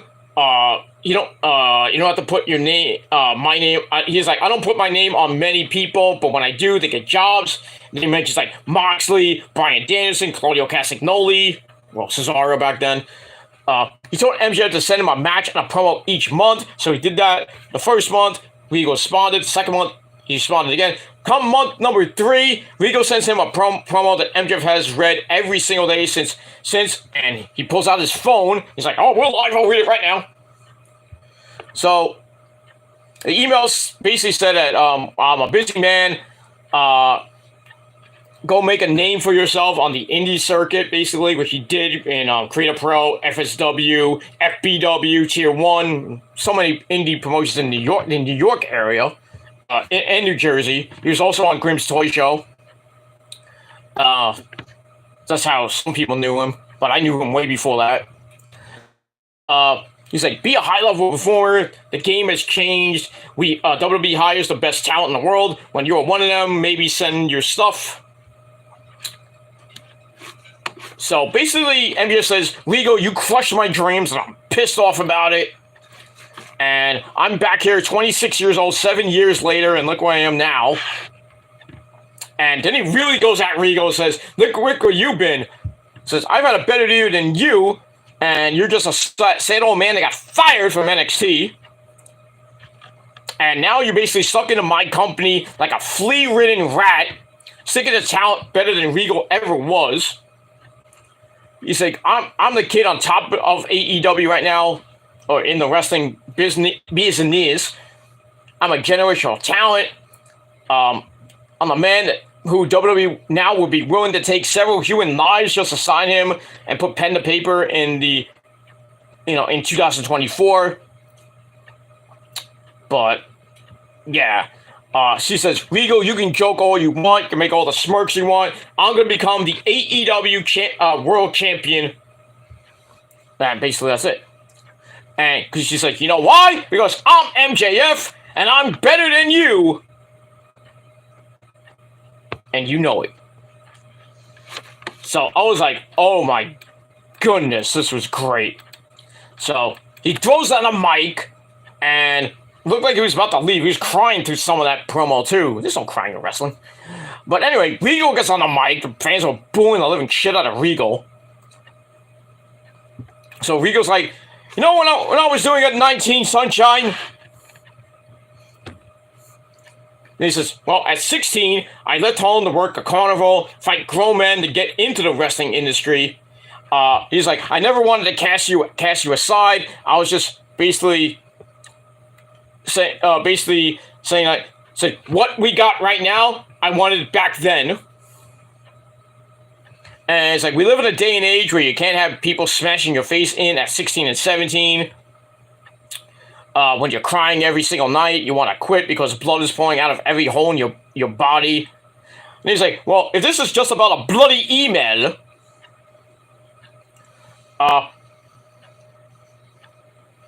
and basically, it took you 7 years to get to this place and stuff like that. And he's basically saying, MJF, you had it easy. You really had it easy. You mastered something that people seem to that he forgot. He seems to forgot. And he basically said, MJF, you needed to practice. Go in the mirror and practice every time you brush your teeth. When you pick up a mic, he's like, I saw it then, and then I saw it against Wheeler, Utah last week. He's like, you're 26. Before you were born, I was insulting Tony Schiavone back in WCW, beating people up, would never lay a hand on Tony Baloney. Anyone between the ropes is fair game. but you never put your hand on somebody like Tony Baloney. That's true. He wanted MJF to be where he was. He knew it was in him. The only problem is you let me down by taking shortcuts and then everybody else help you to win matches, basically. You can't win, fair and square. So Regal says, you still haven't proved anything. Getting paid doesn't mean anything to me. I don't care about the money. You hire people to do your dirty work, basically. And you wear a Dynamite Diamond ring for 3 years. That's basically knocking people out. When I use my knocks, it's just because I like hitting people with them. I don't take shortcuts. He's like, Max, you want to be the devil? Do it right. Beat everyone in front of him. Well, basically all his opponents. I don't care what liberties you take with competitors inside the ring. If you really want to be the devil, show the world right now. And Regal then turns around and basically wants Maxwell to hit him with the diamond ring in the back, or turn around and hit him in the face. And Emma's like takes the diamond ring out, puts the ring out, like, you son of a bitch. Fuck you, Regal. Fuck Regal. And he just doesn't have the heart to do it. And he goes back. Regal just turns around, is like, and MJ's like, fuck! And then he leaves the ring. And that ends basically the segment. As, And then he's basically, he tells, before MJF left, he tells MJF, ask if you're going to take another shortcut, and whine and cry and bitch and moan. So MJF got all pissy, and he left. And then, so he leaves, and Regal's like, you still got a lot to prove. I was like, damn! Holy shit, this was a great promo. 5 out of 5. Automatic 5 out of 5. I'm not being biased, it was just that damn good. I'd like to see you people try to do a promo like that, but you can't. I could. Not as great as that one, but pretty damn good. And we get that. So like I said, 5 out of 5. Amazing. And that's it. Alright, after that epic promo, we go to the back with Renee Young, and she has the Acclaimed, Anthony Bowen, I should say, and Max Caster, and Daddy Ass, Billy Gunn. Oh, scissor me, Daddy. Oh, we can't say that no more. Shit. Smart Mark Sterling, sue me. Fuck you, Mark Sterling, you fucking Mark. Go back to the creative promo and suck there too. But anyway, so Renee brings up Smart Mark. Billy Gunn welcomes Renee to AEW, then tries to pull off a good Rock impersonation. It's like, we're here for the millions and millions of people. But the crowd doesn't even seem to do it, because I guess they don't like the Rock. So Max Caster warns Smart Mark and basically tells him they are hot forever.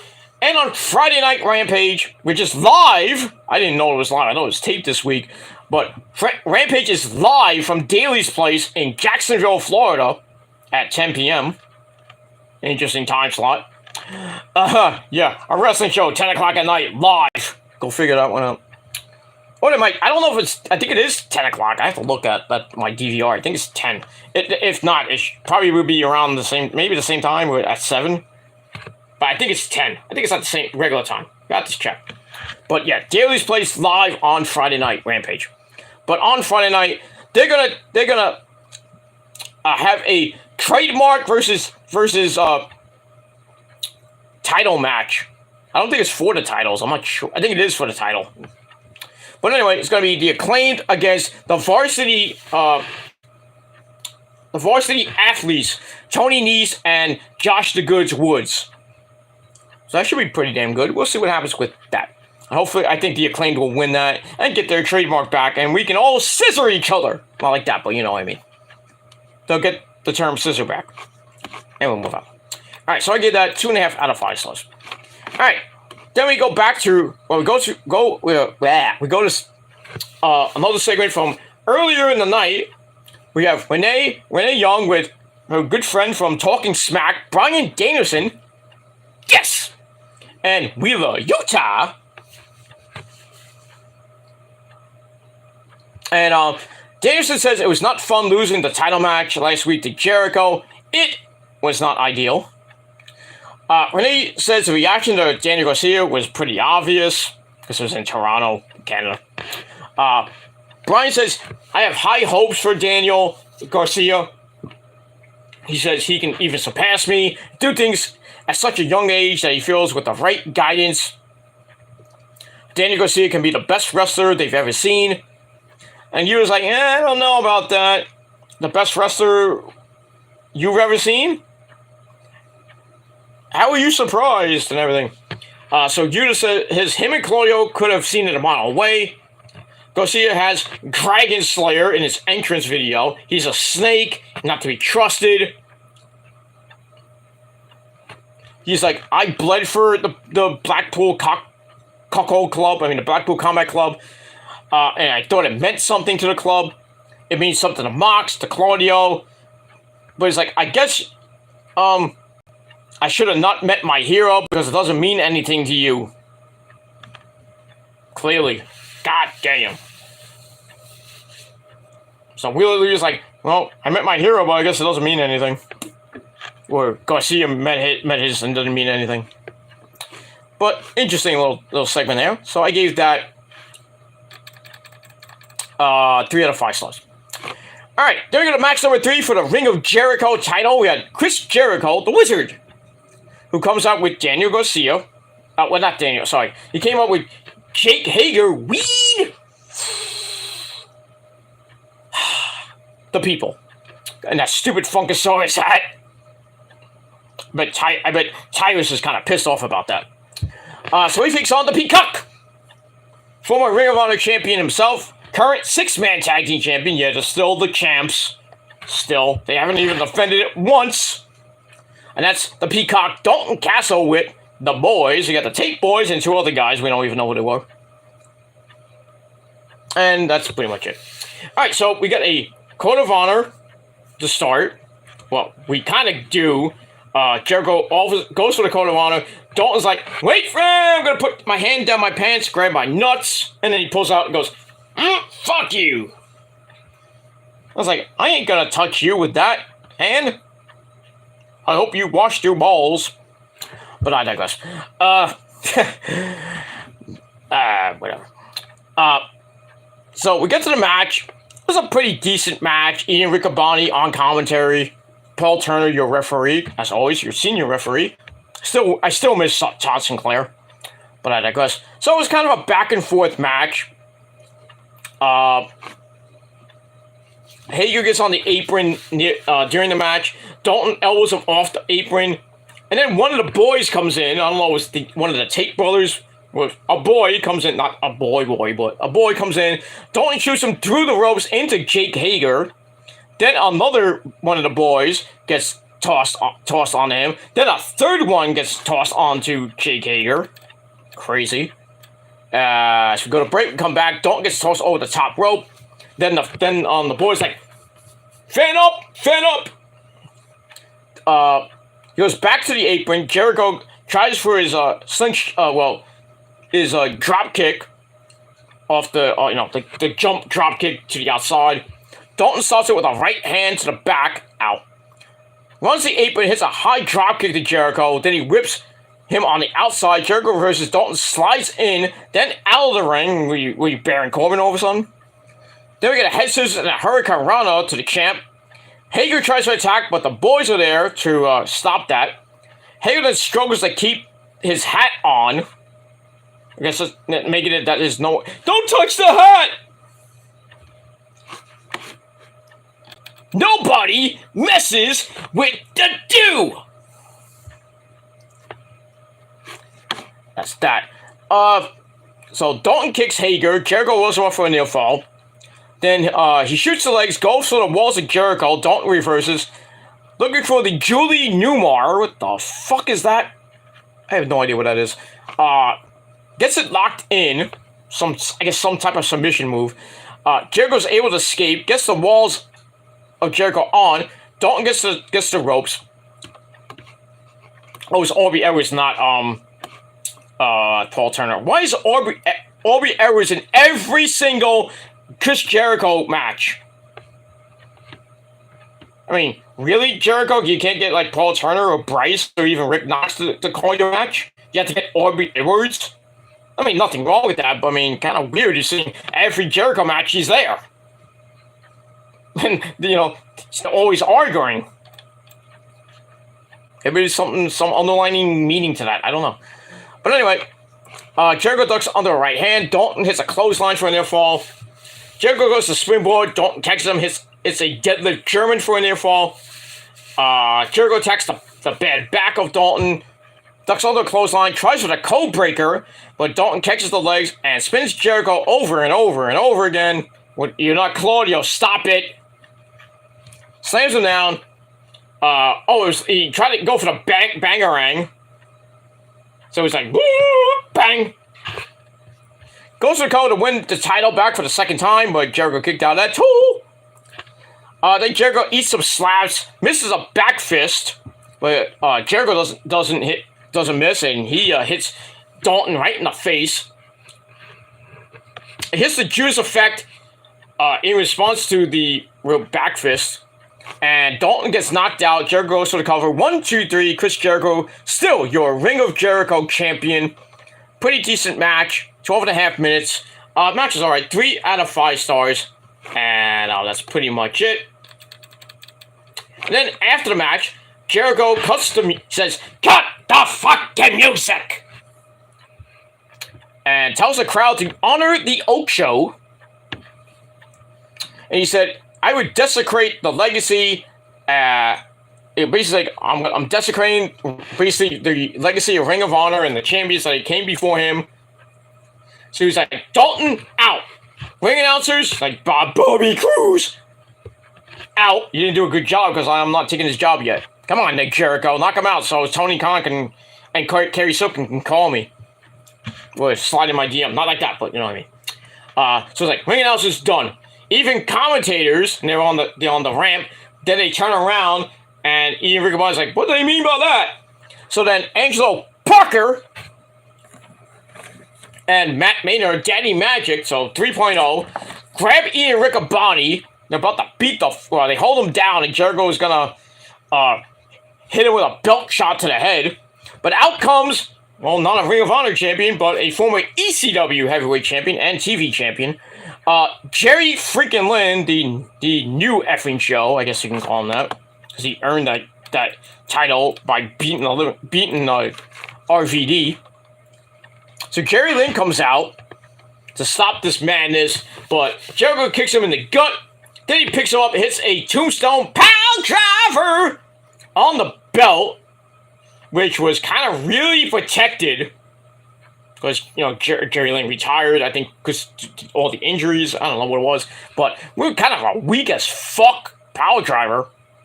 For protection, of course, But if you're going to do that and you have this whole safety protocol thing, don't even do that. On the ramp, of all things. Come on. I know you can do it in the ring, but I don't think he needed to do the tombstone power driver. He could have done the cradle power driver that Jerry Lynn is known for, but they didn't do that. He might do that if they have a match, which I don't think they will, but you never know. So then he hits that, knocks to the walls of Jericho. I think on Riccoboni, he super kicks him, and basically that's it. And then they have like medics come out looking at Jerry Lynn, and that's pretty much it. I mean, that's it. So, who's next on Jericho's hit list of Ring of Honor champions? I guess we'll find out either this Friday night on Rampage or next week on Dynamite. Let me move on. All right. So, after that, we have Jade Cargill, that bitch show, comes up to her baddies, Layla Gray and the Woman on Fire, Kiera Hogan. Jade in a nice Reds jersey, getting the cheap pop. So Layla and Kiera are like arguing with her. Jade's like, "Where's my belt, bitches?"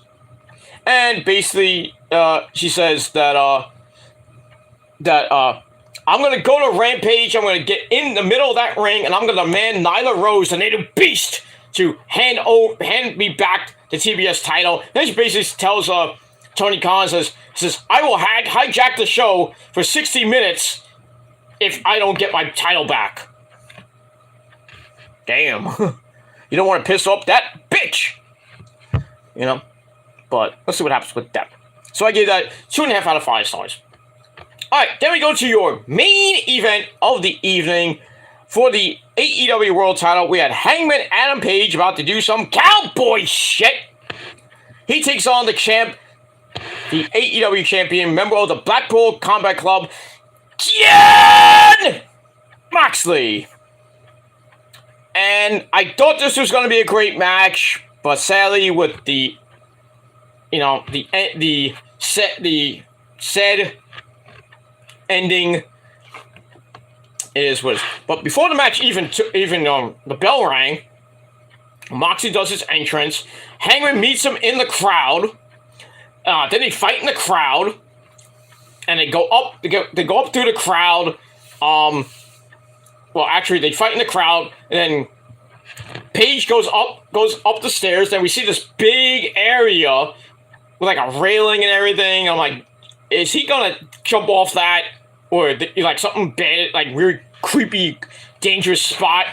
So Hangman goes over there. Then he hits a moonsault off that railing or whatever it was on the Moxley. The fans are going nuts right before the break, and then we come back and the match starts, and they fight on the outside. Moxley gets busted open like, what was that, 2 minutes into the match. He's always busted open. I mean, why do you do that 2 to 5 minutes into a match? Well, unless you're in GCW, then you'll probably be bleeding 5 seconds into the match if you're against Nick fucking Gage. But I digress. The match finally starts in the ring. Then Moxley gets laid out on the ring steps. Hangman sits on his back, starts punching at the forehead to even bust his wound more wide open. As Cincinnati's booing Hangman, and Hangman's like, "Oh, okay, boo me." So Moxley gets in the ring. He's unable to stand, and Regal is asked about MJF. Regal would rather not talk about that. Shut up, Excalibur and Tony Baloney. Don't ask him about that during the match. But it is what it is. So Page is beating the crap out of him. John was like, "Yes, sir. Can I have another?" So Page obliges. We get a leg scissors from Hangman. He rips at the wound and making him bleed even more, like a stuffed pig almost. Page seems healthy, primed for he's ready to go. John struggles to stand in the corner. He's like, "Come on!" So Page starts going to town on him. Sends John into the buckle back first, out, and then Hangman with the fallaway slam. And then out of nowhere, Jon Moxley comes right back with a surprise Gilmore Kata! Bang! Then a clothesline in the corner. Then some ground and pound punches to the forehead of Hangman. Over and over and over again. Then he starts biting at Hangman. "We got a biter!" Then a chop to the chest. John with a rake of the back. Circa Hogan 1984. Brother! Locks the head. Tosses Hangman hard on the mat. Goes to the cover for a near fall. As he picks Page up and stops the pin. He stomps Hangman's head in a few times. Tries for an armbar, but Page holds his fingers, trying not to let the hold get put in. John breaks the grip, so Hangman closes out to the ropes immediately to get out of the submission at 4 because he got 5. Then we see MJF in the skybox. He was there, and then they look back at him again, and he's not even there. We're like, where did he go? I think, but we'll find out after that. So both men go on the apron. John locks the head, tries to pile driver on the apron. But Page comes back with a dead eye on the apron. Ow! As we go to break, we come back. Both men are on the top rope. Page holds on to John, scoops the crotch. Hits a fallaway slam off the top rope. technically almost like Scott Hall Chico. Covers him for a near fall. He goes for the dead eye again. Moxley slips down, tries for a finish. But Page goes off the ropes, German suplex, but Page lands on his feet. Then that lariat. But before that big lariat, he hits a lariat by Page, hits the corner, flies out of the corner, but Moxley with that big lariat, which turned Page inside out. That's why I think he got the concussion, because I think he landed on his head. Well, he got hit in the throat first, and he landed on his fucking head. Sick. Then Bryce is like looking down, like what's going on. He's trying to check on Page, and then he calls for Doc Samson. Doc Samson looks in the ring. They're looking at him. Page doesn't look like he was moving. John looks like he saw that Page was legit hurt. He kind of like moves a little bit slow and tries to check on Page. I think Bryce said give him some room, back away. Then we see Hangman Adam Page rolled onto his back. As you see Moxley kind of like parading to the crowd, and then the referee Bryce goes to Justin Roberts and tells him the match is over, and Justin Roberts says due to referee stoppage, the winner and still AEW champion Jon Moxley. And Moxley's like, fuck. He didn't really want the match to happen like that, but they wanted to be safe, and I'm glad that AEW's doing this. Take notes there, Hunter. And that's pretty much it. So Moxley wins by referee stoppage at 11.5 minutes. Due to doctor referee stoppage. And that's it. Match I gave 3 out of 5 stars. I was hoping that they would keep going without, if Page didn't get hurt, I think this would have been maybe 3.5, possible 4-star match. But anyway, so Moxley's all pissed, and he goes over to the referee, asks for his hand to be raised. So they hold it high. Then we see William Regal come down. He like slaps freaking Regal. High five. And he's like, what's going on? I'm like, what happened? Like, you hurt him, dude. Then he subways in the corner. Then they cut the commentary. They're trying to explain why the match got stopped. So we go to them. Then we go to like aerial shots. We don't go in the ring, of course. Kind of like an Owen Hart type thing. Not like that, but you know what I mean. Then they kind of called audible, and they had to do the rundown of the card for Rampage. So it looks like a very serious injury, obviously. Then we go back to commentary, stalling for time. They look a little bit flustered. Taz is a little bit worried that maybe he has a broken neck. He's like, oh, I know all about this stuff. I just hope Hangman Adam Page is okay.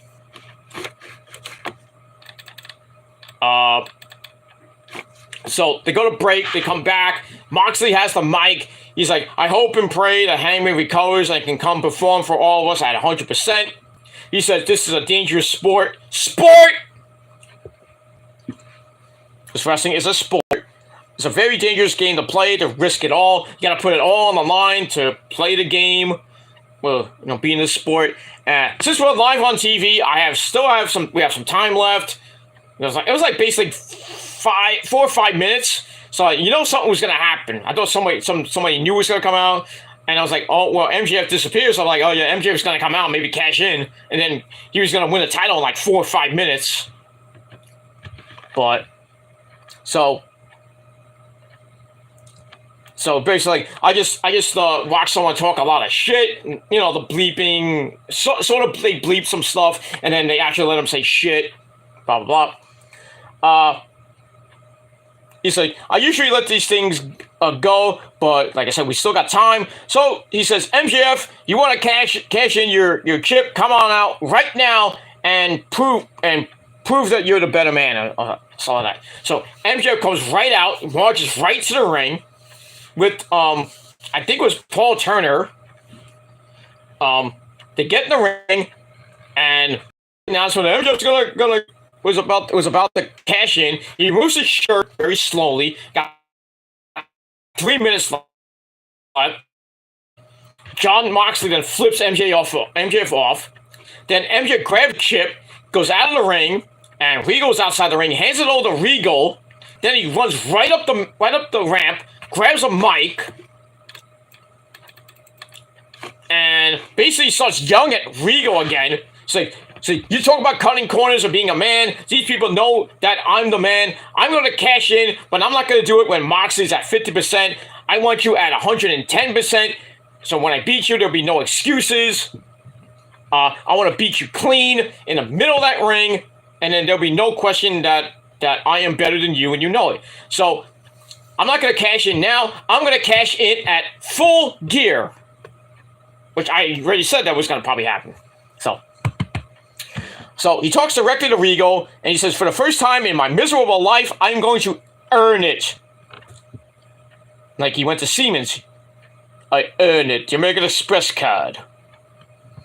Oh, something like that. So Moxley gets on the mic, says, MJF will earn the hero my boot in your mouth. You'll earn my fist going right up your ass. Then I'm going to squeeze your head till it pops off. And he says that November 19th, you have a date with Destiny. You have a date with Jon Moxley, the best wrestler in the world. And we're going to find out exactly what you're made of. And I'm going to make an example out of you. Basically, that's pretty much it.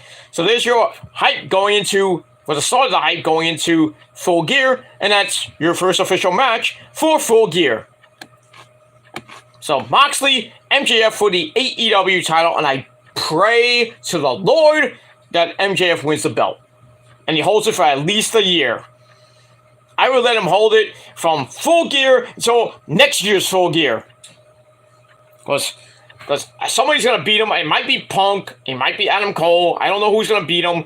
But I think after he loses the belt at Full Gear 5 in November 2023, then the bidding war will start between Hunter and Tony. At this point, if I was Tony Khan right now, I would start formulating a contract, give MJF as much as he wants, as much as he can give, and if MJF likes it, he takes it. I would sign MJF for the next 20 goddamn years. At least give him a 20-year contract. Don't give him like a 5-year contract, because MJF will probably want it.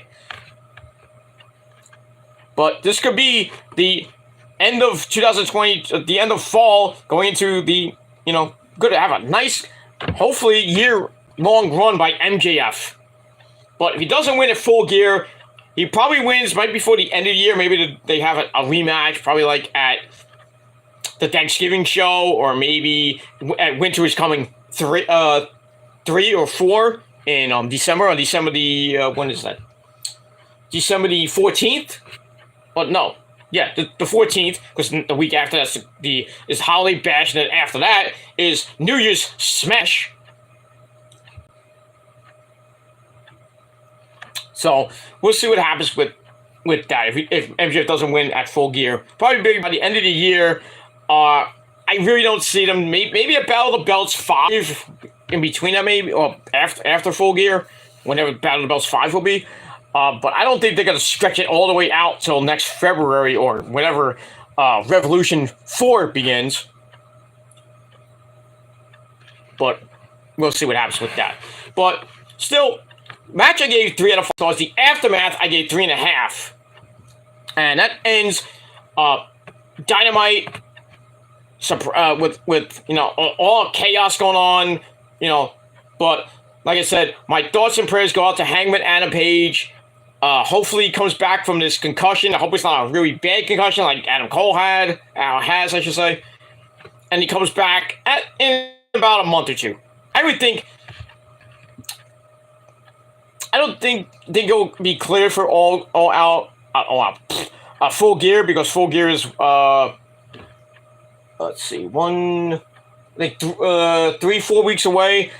He might come back at Full Gear. I doubt that. I would just let him come back maybe by the end of the year if he gets cleared by then.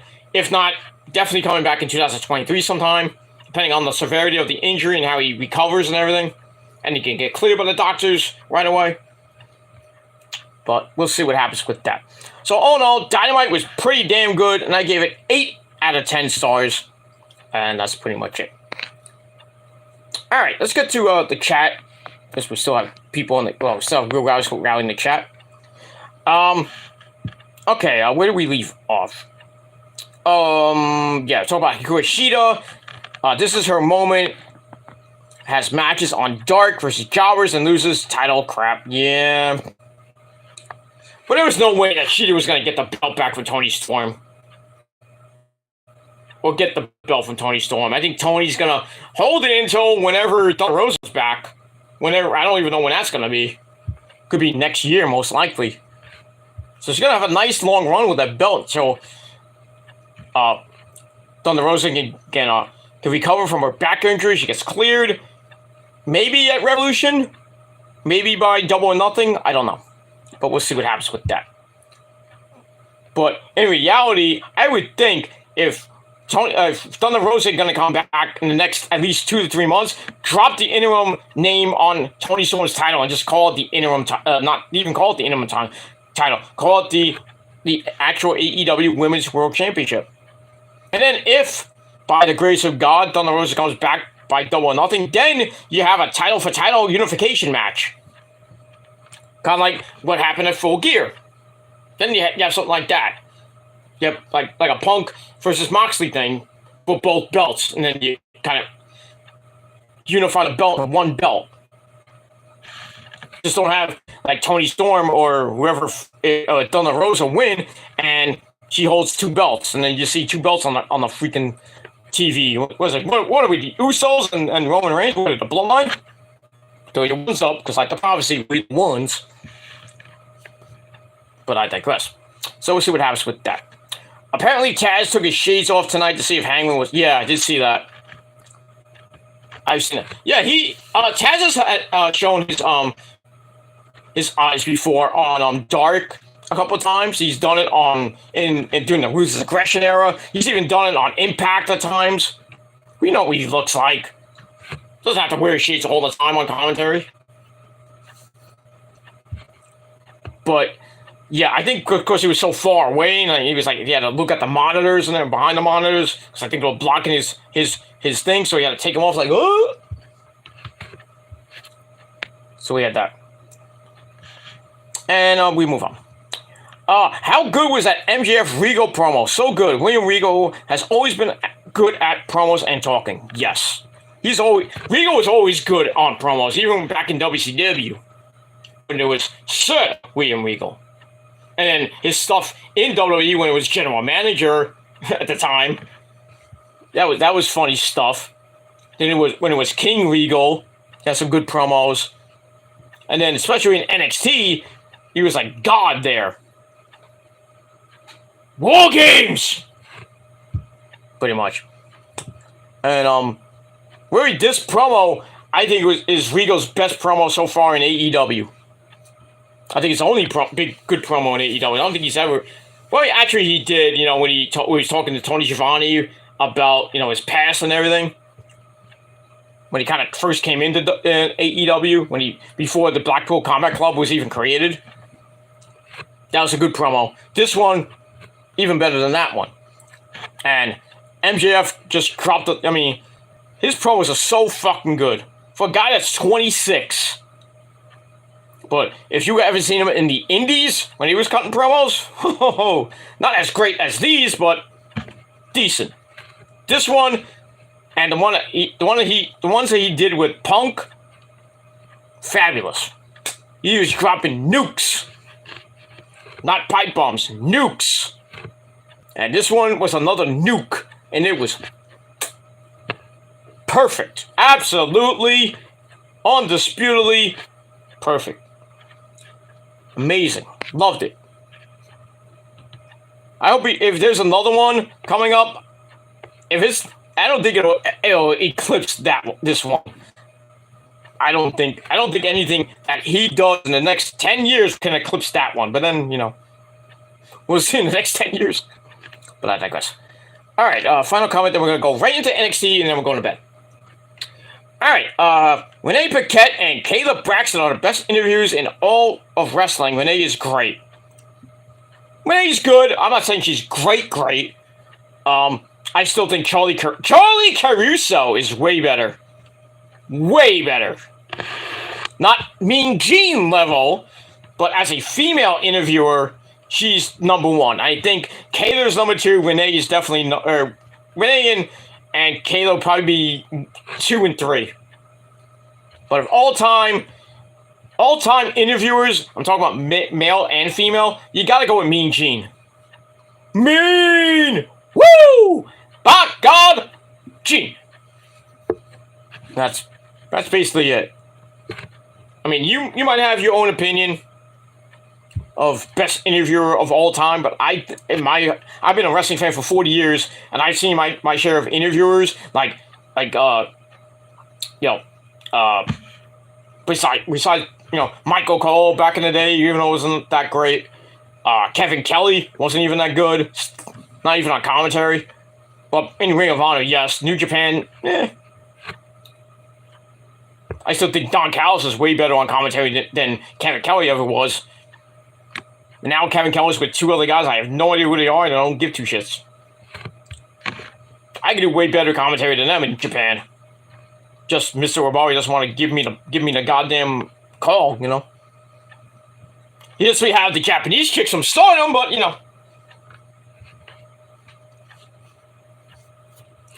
But it is what it is. I mean, the Cosmic Angels themselves are like, I have to fight them off because, Asuka, Kairi, and Io are saying, hey, we were here first. What do you take these bitches for? Sorry, there's a fly. Get out of here. But I digress. But yeah, I had to fight 6 women off just to hop on my dick. I mean, come on. Next to the woman, of course. I'm an animal. All the ladies want my dick because I have a huge one. But I'm not. I digress. We move on. But yeah, we got that. So yeah, the Cosmic Angels against the Black Lotus tribe. Kairi, Asuka, and Io. I have to have an unsanctioned match with them. Winner gets my dick. But I digress. Yeah. But yeah. You can't go wrong with Charlie Caruso as the best female interviewer of all time. Not even close to Melissa Santos. Way better than what's her name? Than the one they have now. I forgot her name. I think his name is not. What's her name in TNA? Can't think of her name. I don't even watch TNA, so. Better than Lexi in AEW. Better than Dasha Fuentes or Dasha Gonzalez. Way better.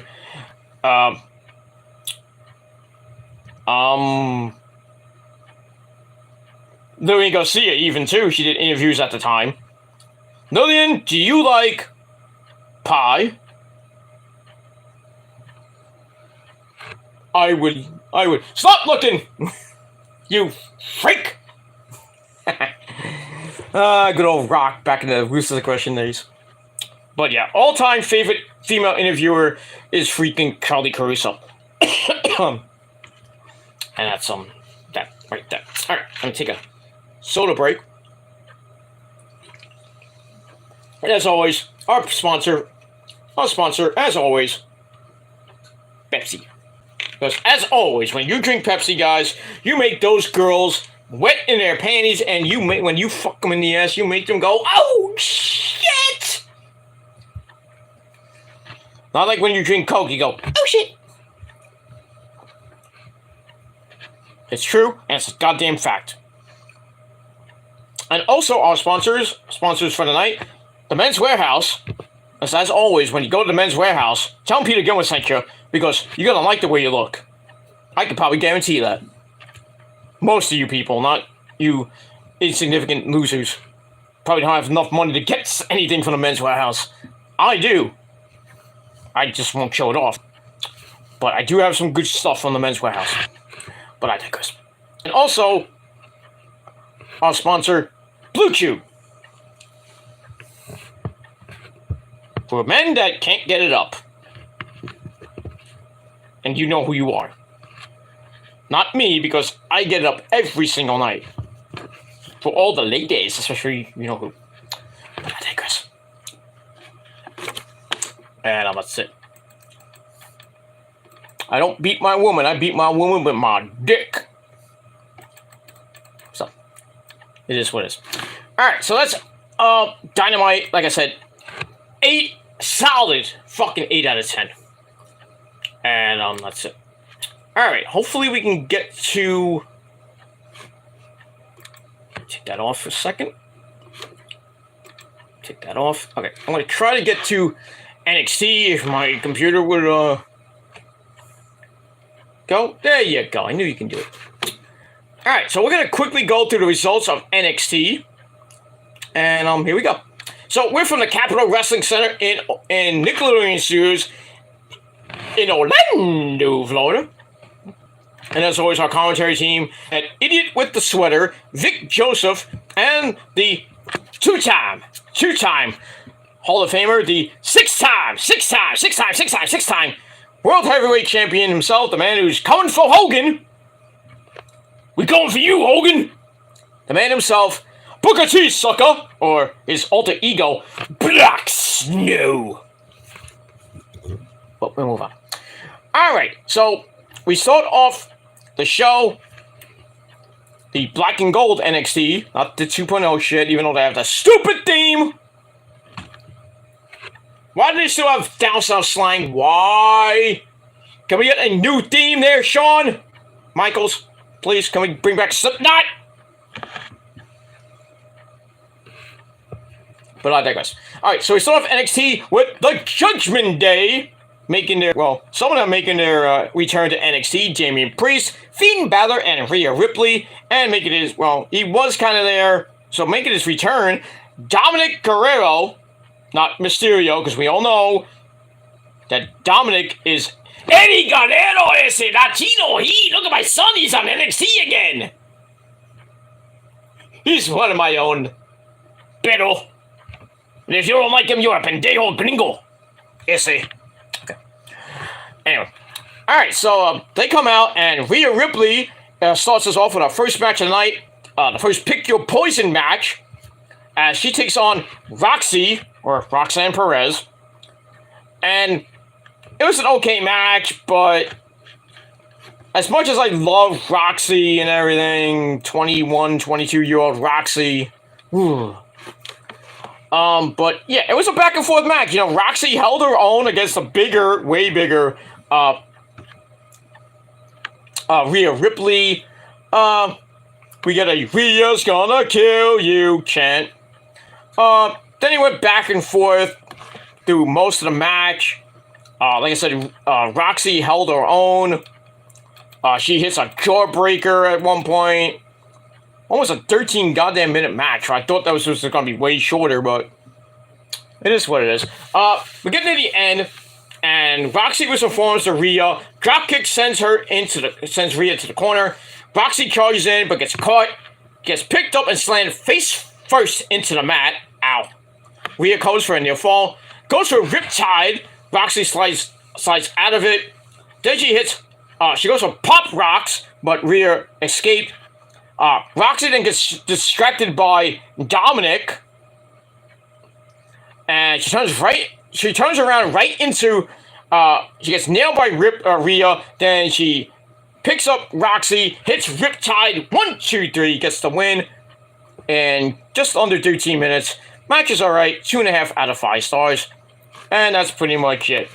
And there was a story today, an interesting story, I think, from Ringside News, that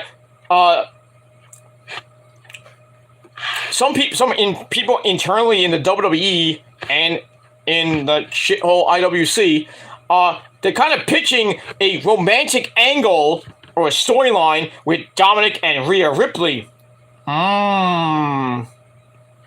If you notice on Monday when Dom was basically sticking up for his mommy,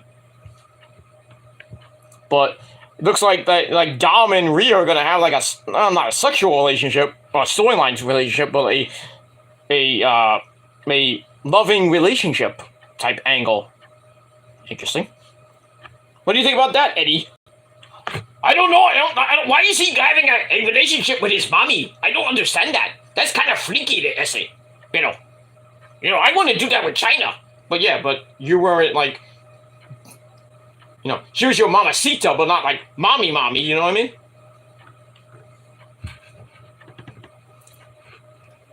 I would just think if they do this angle, it'd be good for Dom, but kind of weird. You know, I love you, mommy. You're my mamacita now. So basically, like the second coming of China. But I mean, they're basically the same age, so it doesn't really hurt that much. It just kind of looks creepy, you know, because Rhea Ripley basically looks like Chris Motionless from Motionless in White. By the way, happy birthday, dude. Yeah, Chris Motionless' birthday was, I think today, well, yesterday if you're watching this on a replay. But yeah, basically, you know, she has that goth look, and Dom basically has the old school Eddie Guerrero mullet. Fabulous. So, we'll see what happens. Maybe this does turn into a love angle. God forbid it leads into a marriage, because you know how wrestling marriages end. They get married, and they either end in chaos, or if you're Indy Hartwell and Dexter, it actually happens. And it's still married, you know, legally storyline married, not real life married. But yeah, I forget. I think it was Candice LeRae actually said that she's open to a reunion of the Way. But that's if they turn heel or Austin Theory turns face. And I'll talk about Austin Theory in a minute. But I digress. So we move on from there. Alright, so like I said, 2.5 out of 5 stars. Rhea Ripley gets the win over Roxy. Just doesn't make Roxy look good going into that Weapons Wild match on Saturday night. And that's pretty much it. And we move on. Alright, then we go backstage with the OC. We have Gallows and Anderson, the Good Brothers, and the phenomenal AJ Styles. The OC, just treat me for the love of God. There you go. So they went Cameron Grimes to the moon as they're, him and the Good Brothers are going to team up in a 6-man tag team match against Schism, Joe Gacy, and the Grizzled Young Veterans, or the Dyad. So Carl Anderson says the Schism is serious business. Cameron says Schism have been giving him trouble as of late, but he has the hottest tag team on his side. Well, they just came back last week. They're not that hot. Well, of all time, maybe, yes. But Gallows asks, why did we accept his Cameron's offer? Cameron says it's because he has all that paper, I mean, money. It's all about the money. So Carl's like, we love that money, but more importantly, we want to go to the moon. That was a kind of funny segment, and I gave it 3 out of 5 stars. And we move on from there. Alright, then we go to our next segment. We have Channing Lorenzo Stacks. And then we see my cousin. My great cousin. Get in here, my cousin. Well, be easy. I know you're on your crush. Be easy. Get in here, my cousin. How you doing, cousin? My cousin, Tony D'Angelo, gets you a pizza for $2! With a side order of garlic nuts and a Pepsi. For $2! But I digress. So they come out. So, Tony coming off his PCL injury and surgery, so he won't be back for a couple months. Sucks. Tony says tonight is a big night. And Stack's like, yeah, it's a big night. I'm ready to go. Let's go. So Tony says, you look strong. He says, but you need to help me into the ring. So Tony says, before I introduce your opponent for tonight, remember this match is all about earning respect. So Stacks says, I'm ready to go. So Tony introduces his opponent, and we go to break. I'm like, fuck! Damn it! Fucking cliffhanger. Damn. So, we get that. We're gonna get it. We'll get his opponent later. So, we have a cliffhanger, like, who's this opponent gonna be? And it's a pretty damn good one. And I'll say that. So I give that 2.5 out of 5 stars. All right, we come back from break. We have I Did It, Grayson Waller. I Did It for Bob Saget. So Grayson Waller's in the back with Mackenzie Mitchell, and who asked him about his match with Apollo Crews. Grayson says the tricks end at Halloween Havoc, and he's like, I beat him before, and I'll do it again. He mentions being he says he blinded Crews with his star power, and he's going to make sure Apollo is out of NXT. Then, out of nowhere, our good buddy, the red-headed doll that never dies, goes, I always die, but I always come back. I'll be back. I always come back. So, our good friend, Chucky, appears on the screen. Like, what is this, WCW Circa 1995? Or whenever that year was when he came on the screen on Nitro, and him and freaking Rick Steiner had a promo off. Get in this ring right now, Chucky! So anyway, Chucky gets on the screen. By the way, Chucky, episode 3 of season 2 tomorrow night, or later today, or tomorrow night on the USA Network. So get that. So far, it's been a pretty good season so far, from what I've seen. And that's it. So Chucky's on the screen. He tells Waller to shut the fuck up and listen to him. And you better listen to Chucky. He says that your match is spin the wheel, make the deal match. He says, not to fear the wheel, it's your friend to the end. Hi, I'm Chucky, and I'm your friend to the end. Wanna play? Basically that's it. And Grace's like, oh shit, and he leaves. That's funny. That's some good shit. So Chucky, you went from terrorizing freaking Rick Steiner, then he went to his son, Braun Breaker. Now he's going after Grayson Waller. I mean, who's next? Yeah, maybe it should be Michael Cole. I mean, he did get frightened by that severed head on Extreme Rules. What the fuck? And he left. All right, so we get that, and we move on. So I gave that 3 out of 5 stars. All right, we go to break. We come back.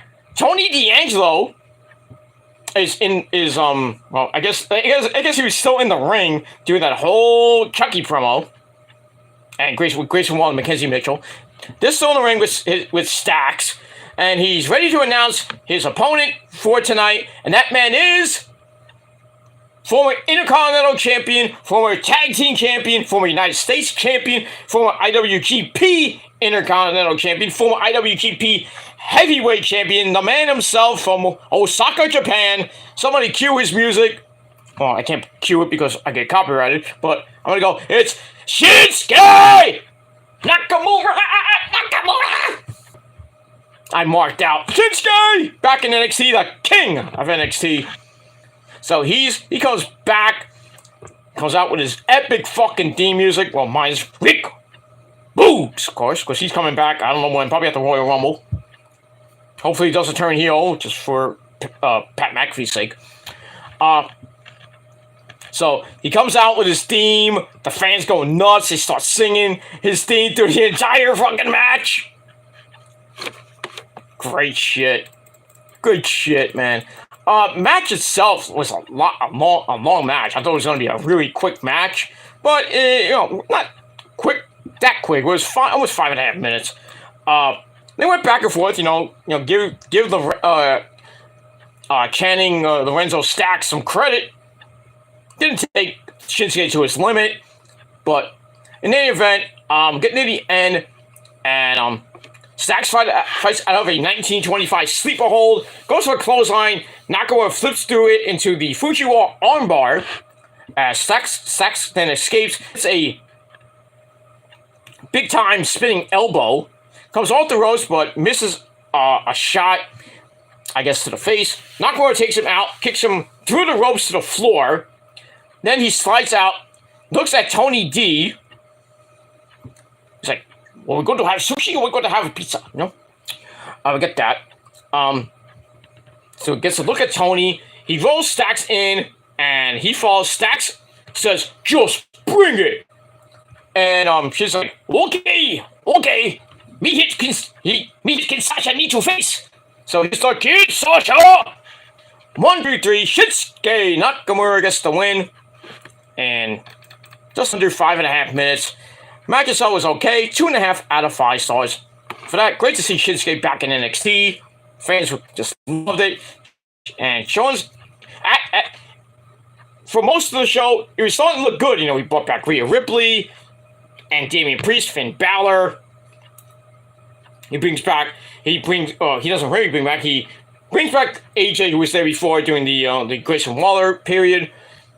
They debut the Good Brothers. Shinsuke comes in. Raquel Rodriguez comes back. Some good stuff for Sean, but still, the show just fell flat after a while. That's why AEW was so much better.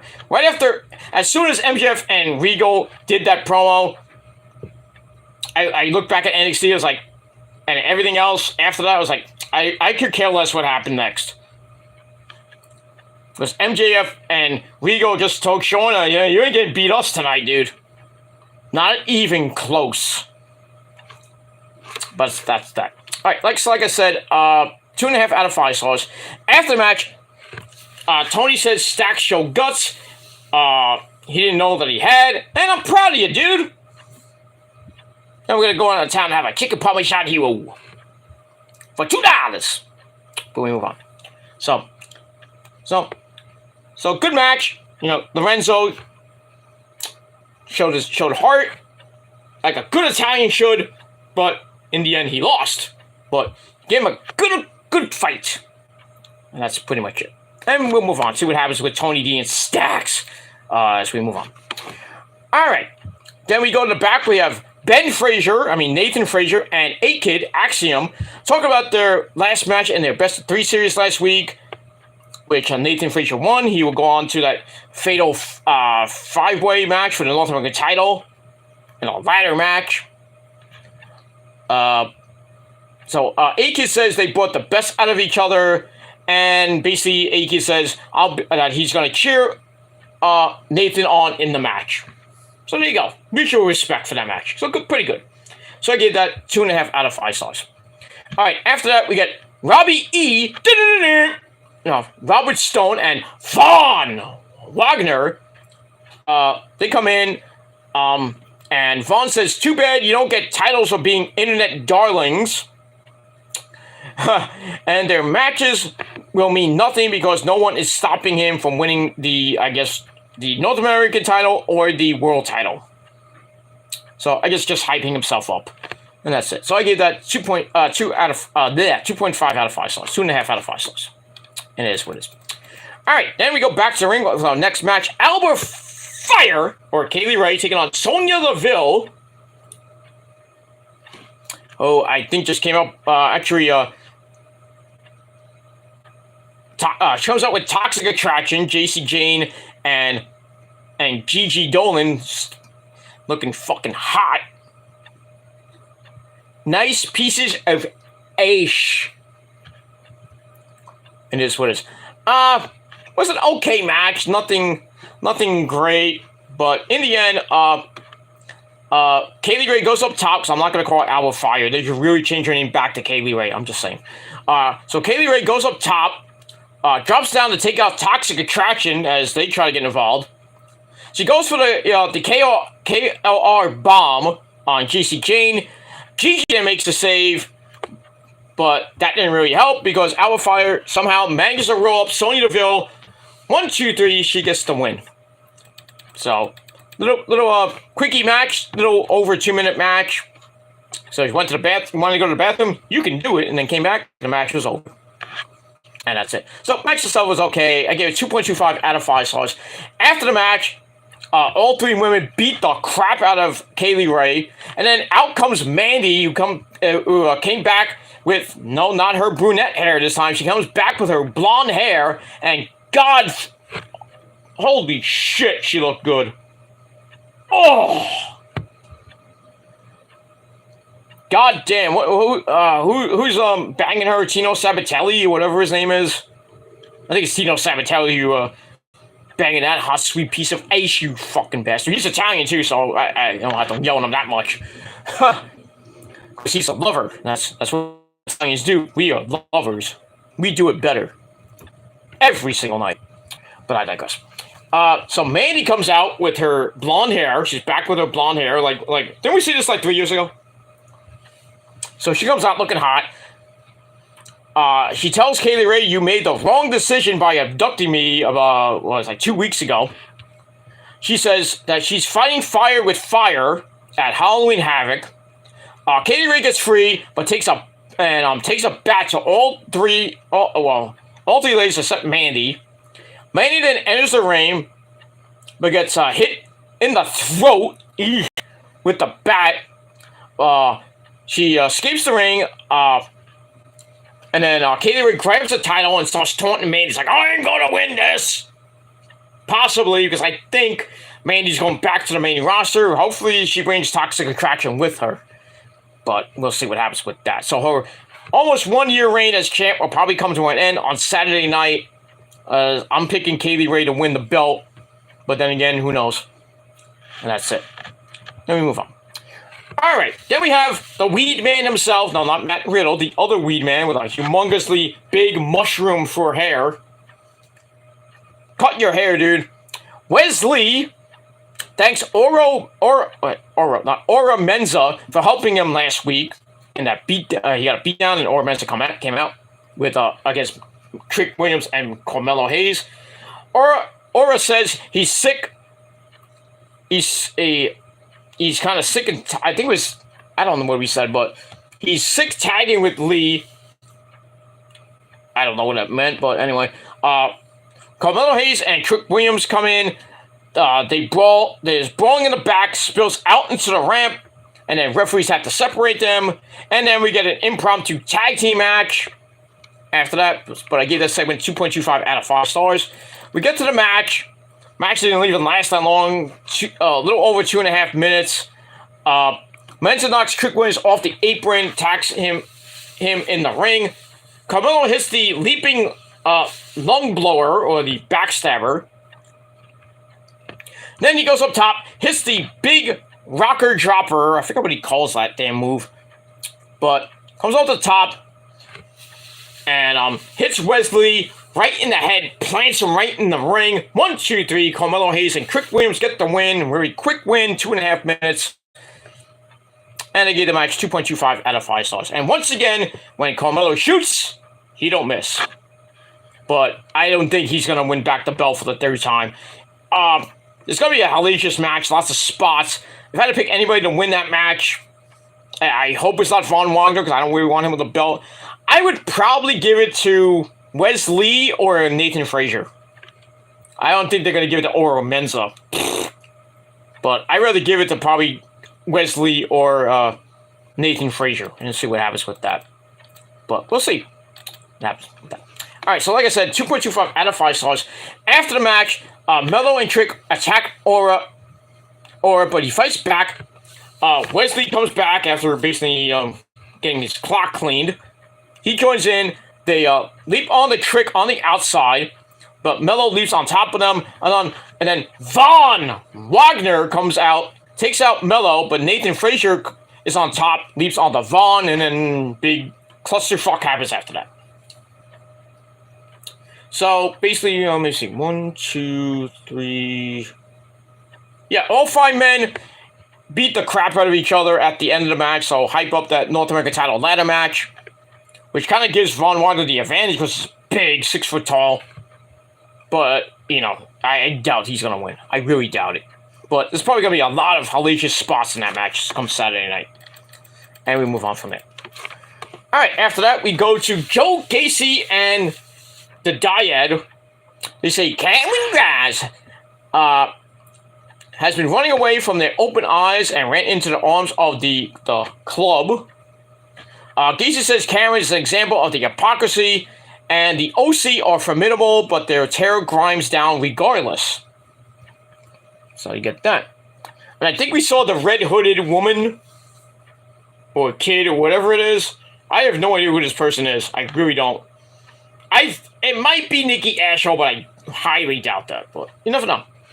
Eventually, I think at Halloween Havoc, we might get the reveal of this red-hooded person. Possibly, but we'll see. All right, so I gave that 2.5 out of 5 stars. Excuse me.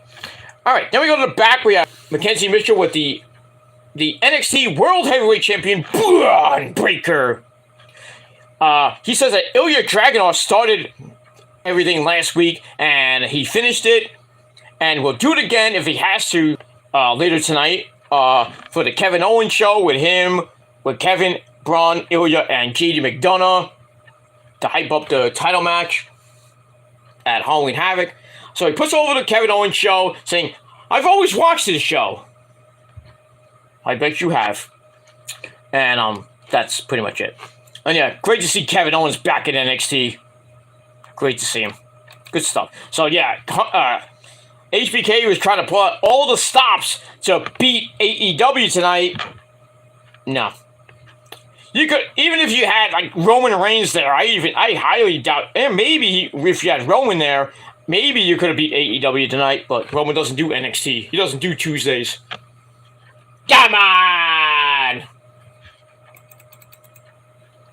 know what he does on Tuesdays? He's sleeping on the island of relevancy with probably some hot chicks. I don't know. But it is what it is. Let me move on. Alright, then we get to our next match. We had Schism taking on Cameron Grimes and Gallows and Anderson. We had AJ at ringside. And it was a pretty good match. We get near the end. And Carl Anderson tags in. We get a shot to Fowler's gut. Then a European uppercut from the Machine Gun. Fowler manages to tag in Jagger Reed. Reed with a knee to the back. Anderson goes after him. Gets knocked out of the ring by Fowler. Reed beats on him a little bit. Rolls him back in the ring for another beat down. Then Anderson goes to the outside. Fowler sets him up, and Reed goes over the ropes for a demolition elimination. Whatever that was. Schism then hug. That was it was interesting. But let's get near the end. I don't want to get too far. Gacy tags in Fowler, knocks Anderson off the apron. Cameron Grimes gets the hot tag. Actually, he was getting beat up. Gets the hot tag to Gallows. Beats the crap out of both members of the Dyad. Diving shoulder tackle to Fowler. Then a kind of weak super kick to Reed. Then a actual real one. Okay. We got time. My battery's about to go. So I gotta get this done really quickly. So it's a mid super kick, then an actual good super kick, then a spine buster on Fowler. Anderson tags in. They go for the Magic Killer on Fowler, but Reed breaks it up. Then chaos happens in the ring. Gacy then nails Cameron, but gets hit by a neck breaker by the Machine Gun, Carl Anderson. But Carl Anderson hits that wicked spine buster. I think it was on Reed. Then they pick him up, hit the Magic Killer. 1, 2, 3, Cameron Grimes, and the Good Brothers get the win in just under 12 minutes. Match was all right. 2.5 out of 5 stars, and that's it. And Cameron gets a little bit of revenge on Schism, and we'll see what happens with him next week at Halloween Havoc and next week. That's it. All right, we go to the back. We have Mackenzie Mitchell, and surprisingly, we have Veer. Yeah, he came again backstage. He's asked about what he said to his good friend Sanga last week when he whispered in his ear during, was looking at his friend Valentina Faraz in her match with Indy Hartwell. Veer says everyone wants to know everyone else's business. like everybody on this website wants to get in my business, but I digress. But what he said was for Sanga and nobody else. Sanga comes in and says, "Brother, I'm ready to listen, brother." So Veer says, I knew you would, and then they walk off. So I guess he's going to teach him something, basically probably how to come in 12 weeks. I don't know. But yeah, it's just a hype for Indus Sher to come back, and that's basically it. And that's it. So I give that 2.25 out of 5 stars. And we'll move on. All right, then we get a vignette for the NXT Women's Tag Team Champions, Kaden Carter and Kacy Catanzaro, as well as Zoe Stark and Nikita Lyons. Their match will be at Halloween Havoc. No, I think it's at Halloween Havoc. Oh, no, it's after Halloween Havoc. Why is it not? I don't know why. But anyway, we see the four of them signing their contract for next week, so it's the Aftermath show. Get that. Zoe says the champs think they're not a tag team, but we proven we are. Kacy Catanzaro says it's easy to be a team when you win, but what happens when you lose? There you go. So I give that 2.25 out of 5 stars. All right, then we get, looks like a sit-down interview with Vic Joseph interviewing both the Creed brothers, Julius and Brutus. Actually, I think about it. It's Julius Creed and Damon Kemp remotely ahead of their ambulance on Saturday. And if Julius wins, I think Damon Kemp leaves or something like that. Or if Damon Kemp wins, then Brutus is gone from NXT. Something like that. Julius says he's been dealing with pressure his whole life. Looked after his brother basically his whole life. He's nervous about the match, but he's going to use everything he can to crush this clown. He recounts everything Damon has done. Damon says there are two sides to Julius, athlete and champion, but also an arrogant loser who's jealous of him. Julius asks Damon what Damon has to be jealous of, saying he has nothing to show for himself and is an arrogant clout chaser. Just like the trolls. Damon says on Saturday isn't an MMA or amateur wrestling match, it's an amateur match. Maybe we'll just hit Julius in the back with a chair, the way he did the Brutus. Blah, blah, blah. Julius says Damon peaked in high school, not even the best in his family. Ouch. Damon says he's going to prove he's better than Julius at the pay-per-view. And then Damon says this is the culmination of a cancer that's plagued him that will come to an end at Halloween Havoc. Then he says that Brutus will be on the unemployment line after Saturday night. Probably, but we'll see. So I give all that 3 out of 5 stars. All right. Then we have Alicia Taylor, the ring announcer, introducing the host of Halloween Havoc this year, who was in the first Halloween Havoc in NXT history. That is Shotzi Blackheart, or Shotzi. Shotzi's back, comes out in her tank. And no pyro this time, because there's NXT. She gets on the mic, gets in the ring, says, "Surprise!" And it says, "Hey, surprise!" And the fans get, "Welcome back!" She says, if there's one WWE superstar that screams Halloween, it's her, basically. Well, next to Dexter, of course. She says she hosted Halloween Havoc 2 years ago, 2020. It was one of the most horrifyingly badass days of her life. And said Saturday they have to go even more balls to the wall, man. Like Udo and Accept used to sing way back in the day. Even though Fozzy did the cover, not so good, Al. It's good, but not as good as Accept. I'm sorry. The Udo version of Accept, not the new version of Accept, which is good with Mark Tonillo. But prayers go out to Mark Tonillo. He has a virus, could be COVID. I don't know. Hopefully not, but they had to cancel some tour dates. That sucks. Hopefully they get better than Mark and get back to ripping those epic Accept songs and the new stuff they have out too, which is great too. But don't forget about Udo, who has his own band, just amazing too. So go figure. So anyway, she gets the final piece of her costume on Friday, whatever that is, when the women's tag team belts against Io and Dakota Kai. Then she'll make this year's Halloween Havoc the most terrifying extravaganza in all of NXT history. They're not going to win. They're not winning. Damage Control is going to stay in control on Friday night. And that's pretty much it. Alright, so we get that. And then Zion Quinn comes out. Of all people, this douche. He welcomes Shotzi back, but says if you want Saturday night to be box office, I should be the co-host. And he's like, you might wonder how I basically have the time of day, but I'll free up my schedule just to be your co-host. So Shotzi's about to respond, and then the fat man's version of the Velveteen Dream from Patrick Clark, but Quincy Elliott comes out, introduces himself, says, I'm a big fan of yours, Shotzi, as a ballsy girl who isn't afraid to step on toes. And as much as I'd like to see Zion in a Halloween costume, you need a bona fide scream queen like the Super Diva. So Shotzi's like, I got a killer idea. So they're about to have a match to see who wins the co-host, like how I think it was Grayson Waller and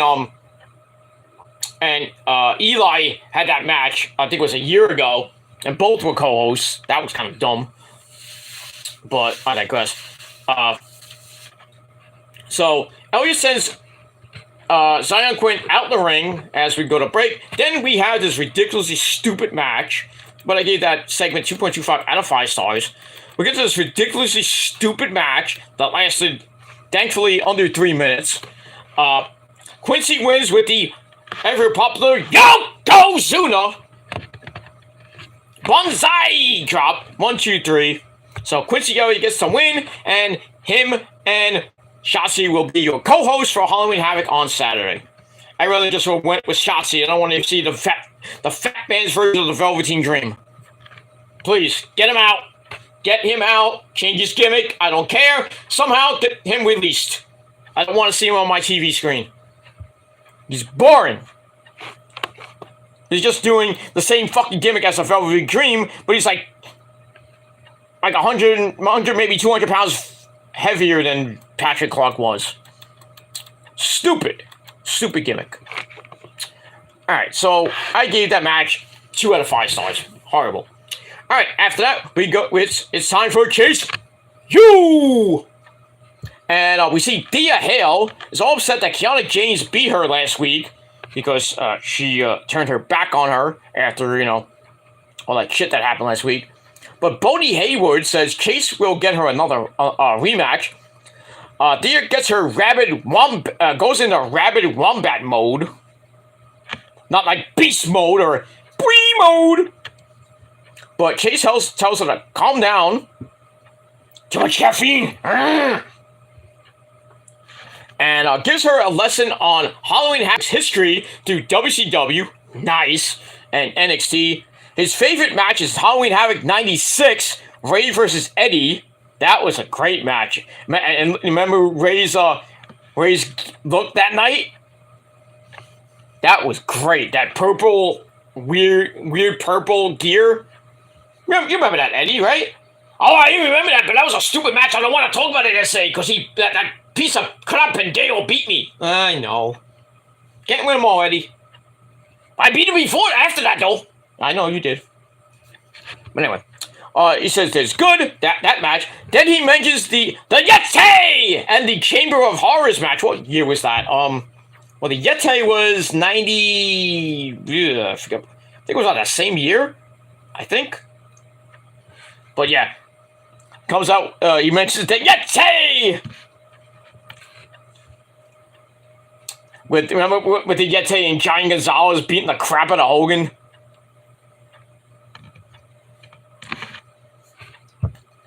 Anyway, then he mentions the Chamber of Horrors match. That match was stupid. Basically, it was the Thunder Cage match with an extra cage and an electric chair. And Cactus Jack mistakenly flipped the switch and basically almost killed Abdul the Butcher. Because he got put in the electric chair and got fried. And it was against Sting's team.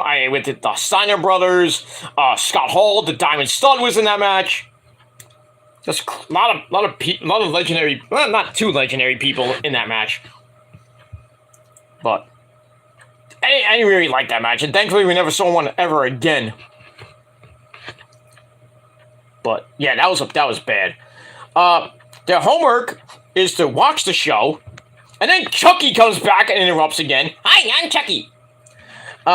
And Bodie Haywood almost loses his shit on Chucky, but Andre says, you don't want to do that. And then Chucky starts cursing up a storm. God bless the 7-second delay guy. So he starts cursing up a storm on Bodie Haywood, and then he calls it, hey, this is a teachable moment. And then DL says, what the fuck? And they bleeped that, of course.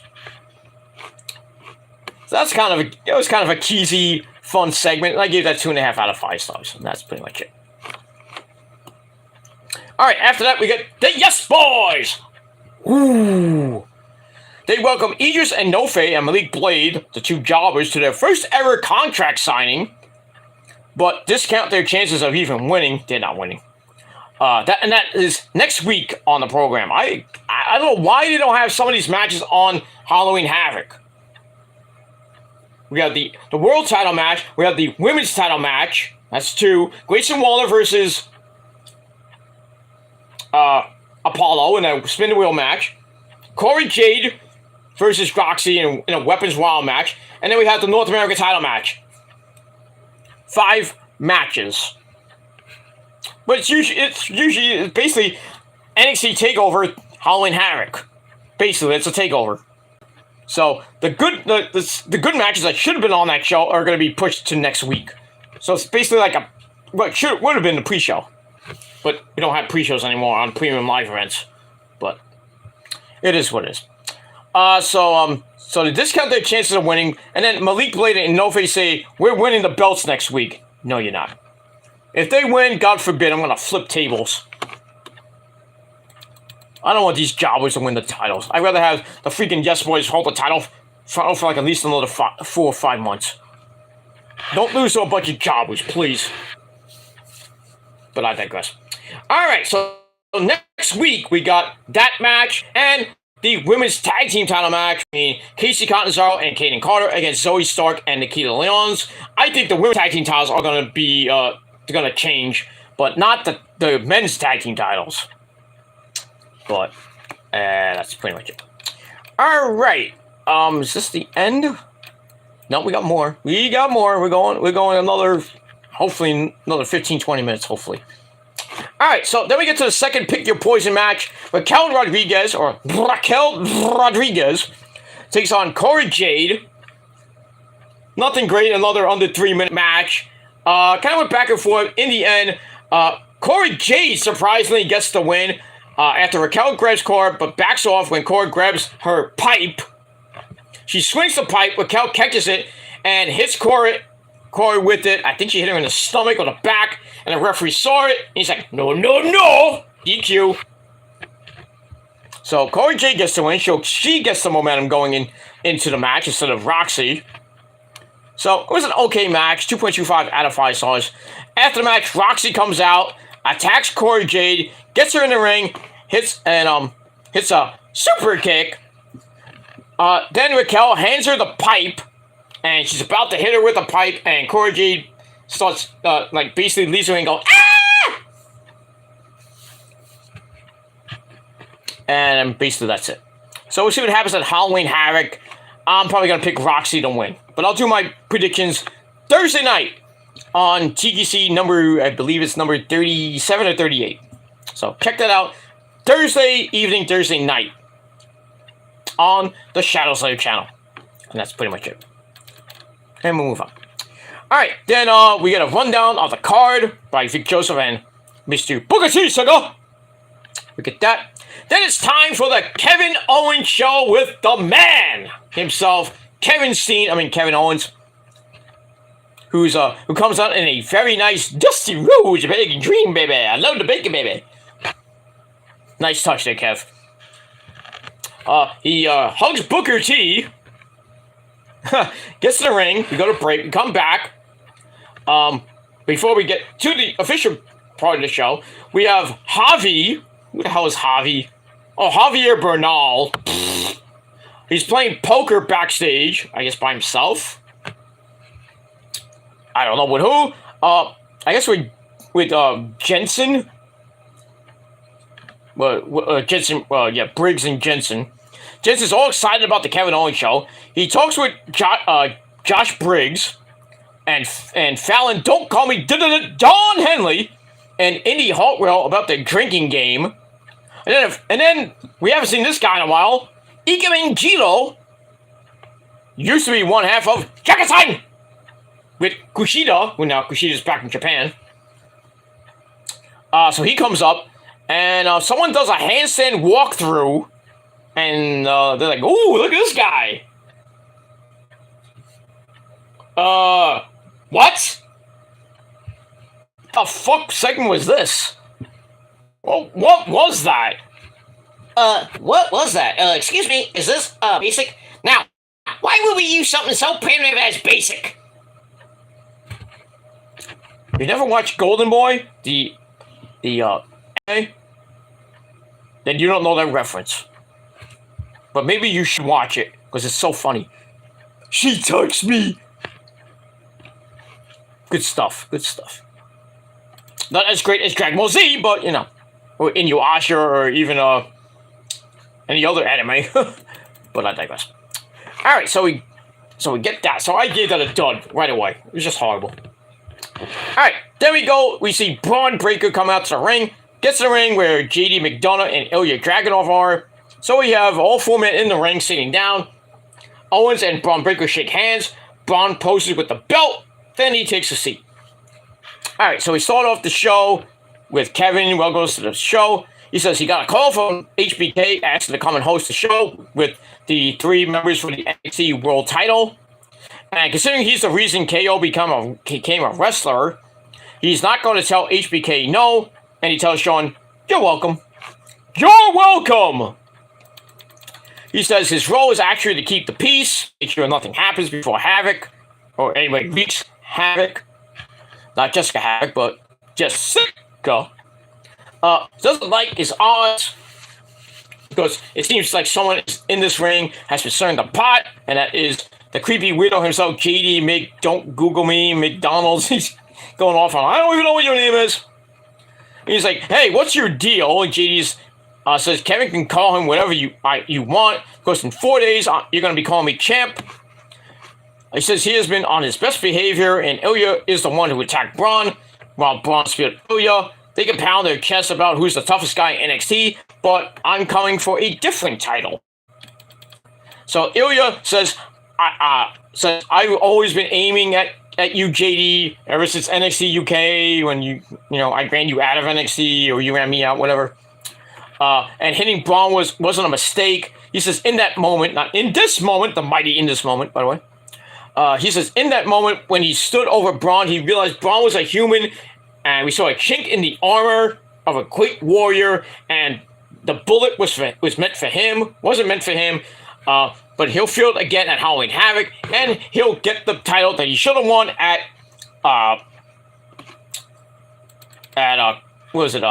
Collision Course, or whatever that pay-per-view was. Yeah, I think it was Collision Course, or whatever the name of it was. Braun's like, "Over my dead body." He's like, "I felt a torpedo headbutt, and Ilya reigned in NXT UK, but I speared you down last week. But it's unfortunate that Ilya had to give up the title because of injury. But that's just too damn bad." Owens is like, "I see what's going on here. You're trying to start a fight. So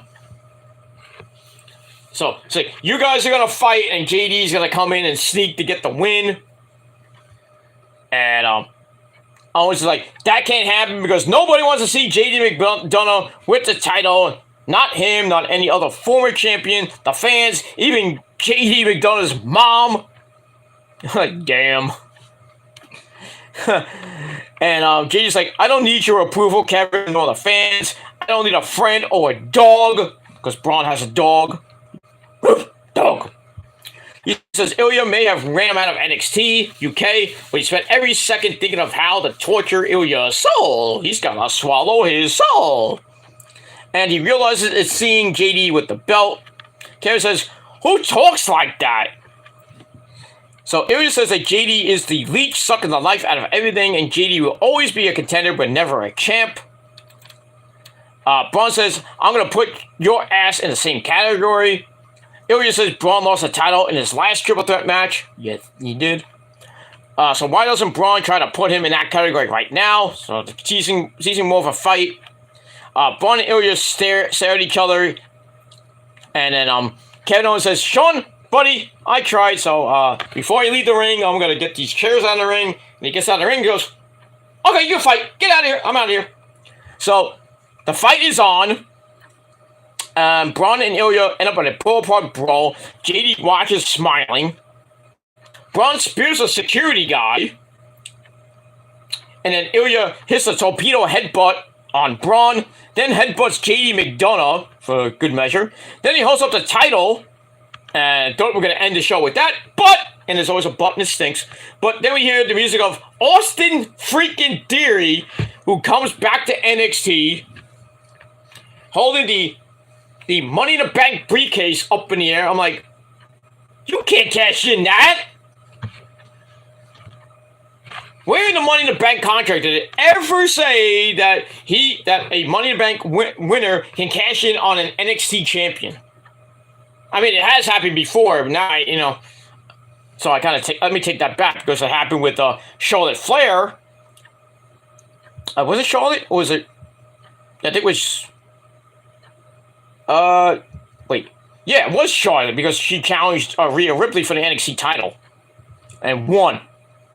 What was one of that? Whatever it was. But yeah, so it has happened before. So we'll move on from that.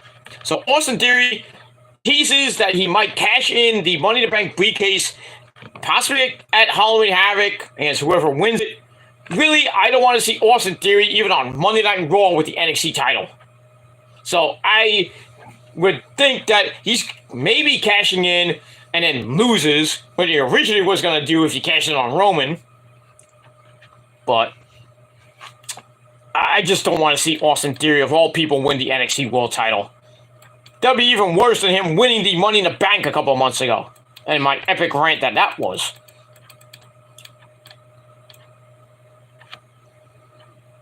So if he wins on Saturday, prepare for another mega rant on that bitch.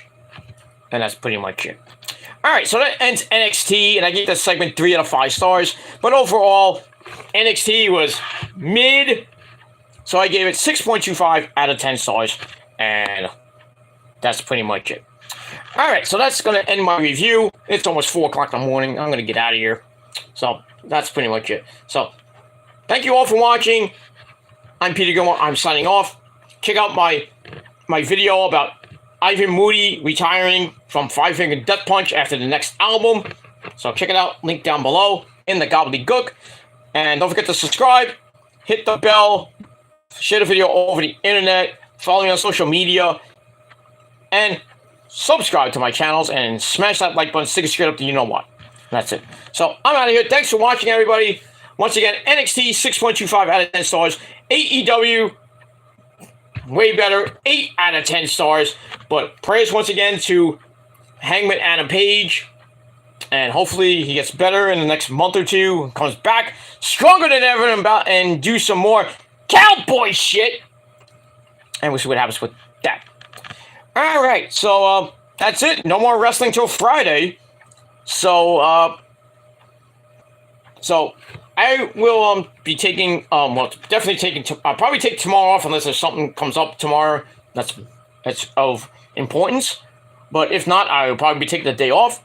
And then I will be back Thursday night for the next episode of The Shadows Lair. Probably, I think it's episode number 37 or 38 with your Halloween Havoc predictions. And then Friday night, SmackDown and Rampage, live Rampage and live SmackDown as well. I will probably do that review probably Saturday because I'll probably be out Friday night. But I'll try to get that review up sometime early Saturday afternoon. And then Halloween Havoc review probably, or maybe Saturday night, but most likely Sunday. So that'll be on this very channel. And that's it. SmackDown review, as always, on the Killer Demons channel. So check it out. Hit the bell. And turn on the notifications, and hopefully you'll get that when it goes live, or whatever. And that's it. All right. I'm out of here. Thanks for watching, everybody. Peter Gilbert signing off. Peace out. Rock on and rock hard with your fucking cocoot. And if you're not down with that, too goddamn bad, because you gotta learn to love it, and you gotta deal with me, whether you fuckers like it or not. Because I'm not going anywhere, and I don't give two fucking flying fucks what you think about me. So, tend to be little bitches, and that's all I gotta say. Thanks for watching, everybody. Go to sleep, unless you're in the West Coast, or if you're on the other side of the world. Good morning to you, while you're watching a replay. And that's it. Thanks for watching, everybody. Good night, everybody. And if you're not down with that, like I said, I got 3 fucking words for you. Fuck you, man. That's it. Peter Gilbert signing off. Until next time, motherfuckers. Peace. Ha ha! Oh, yeah.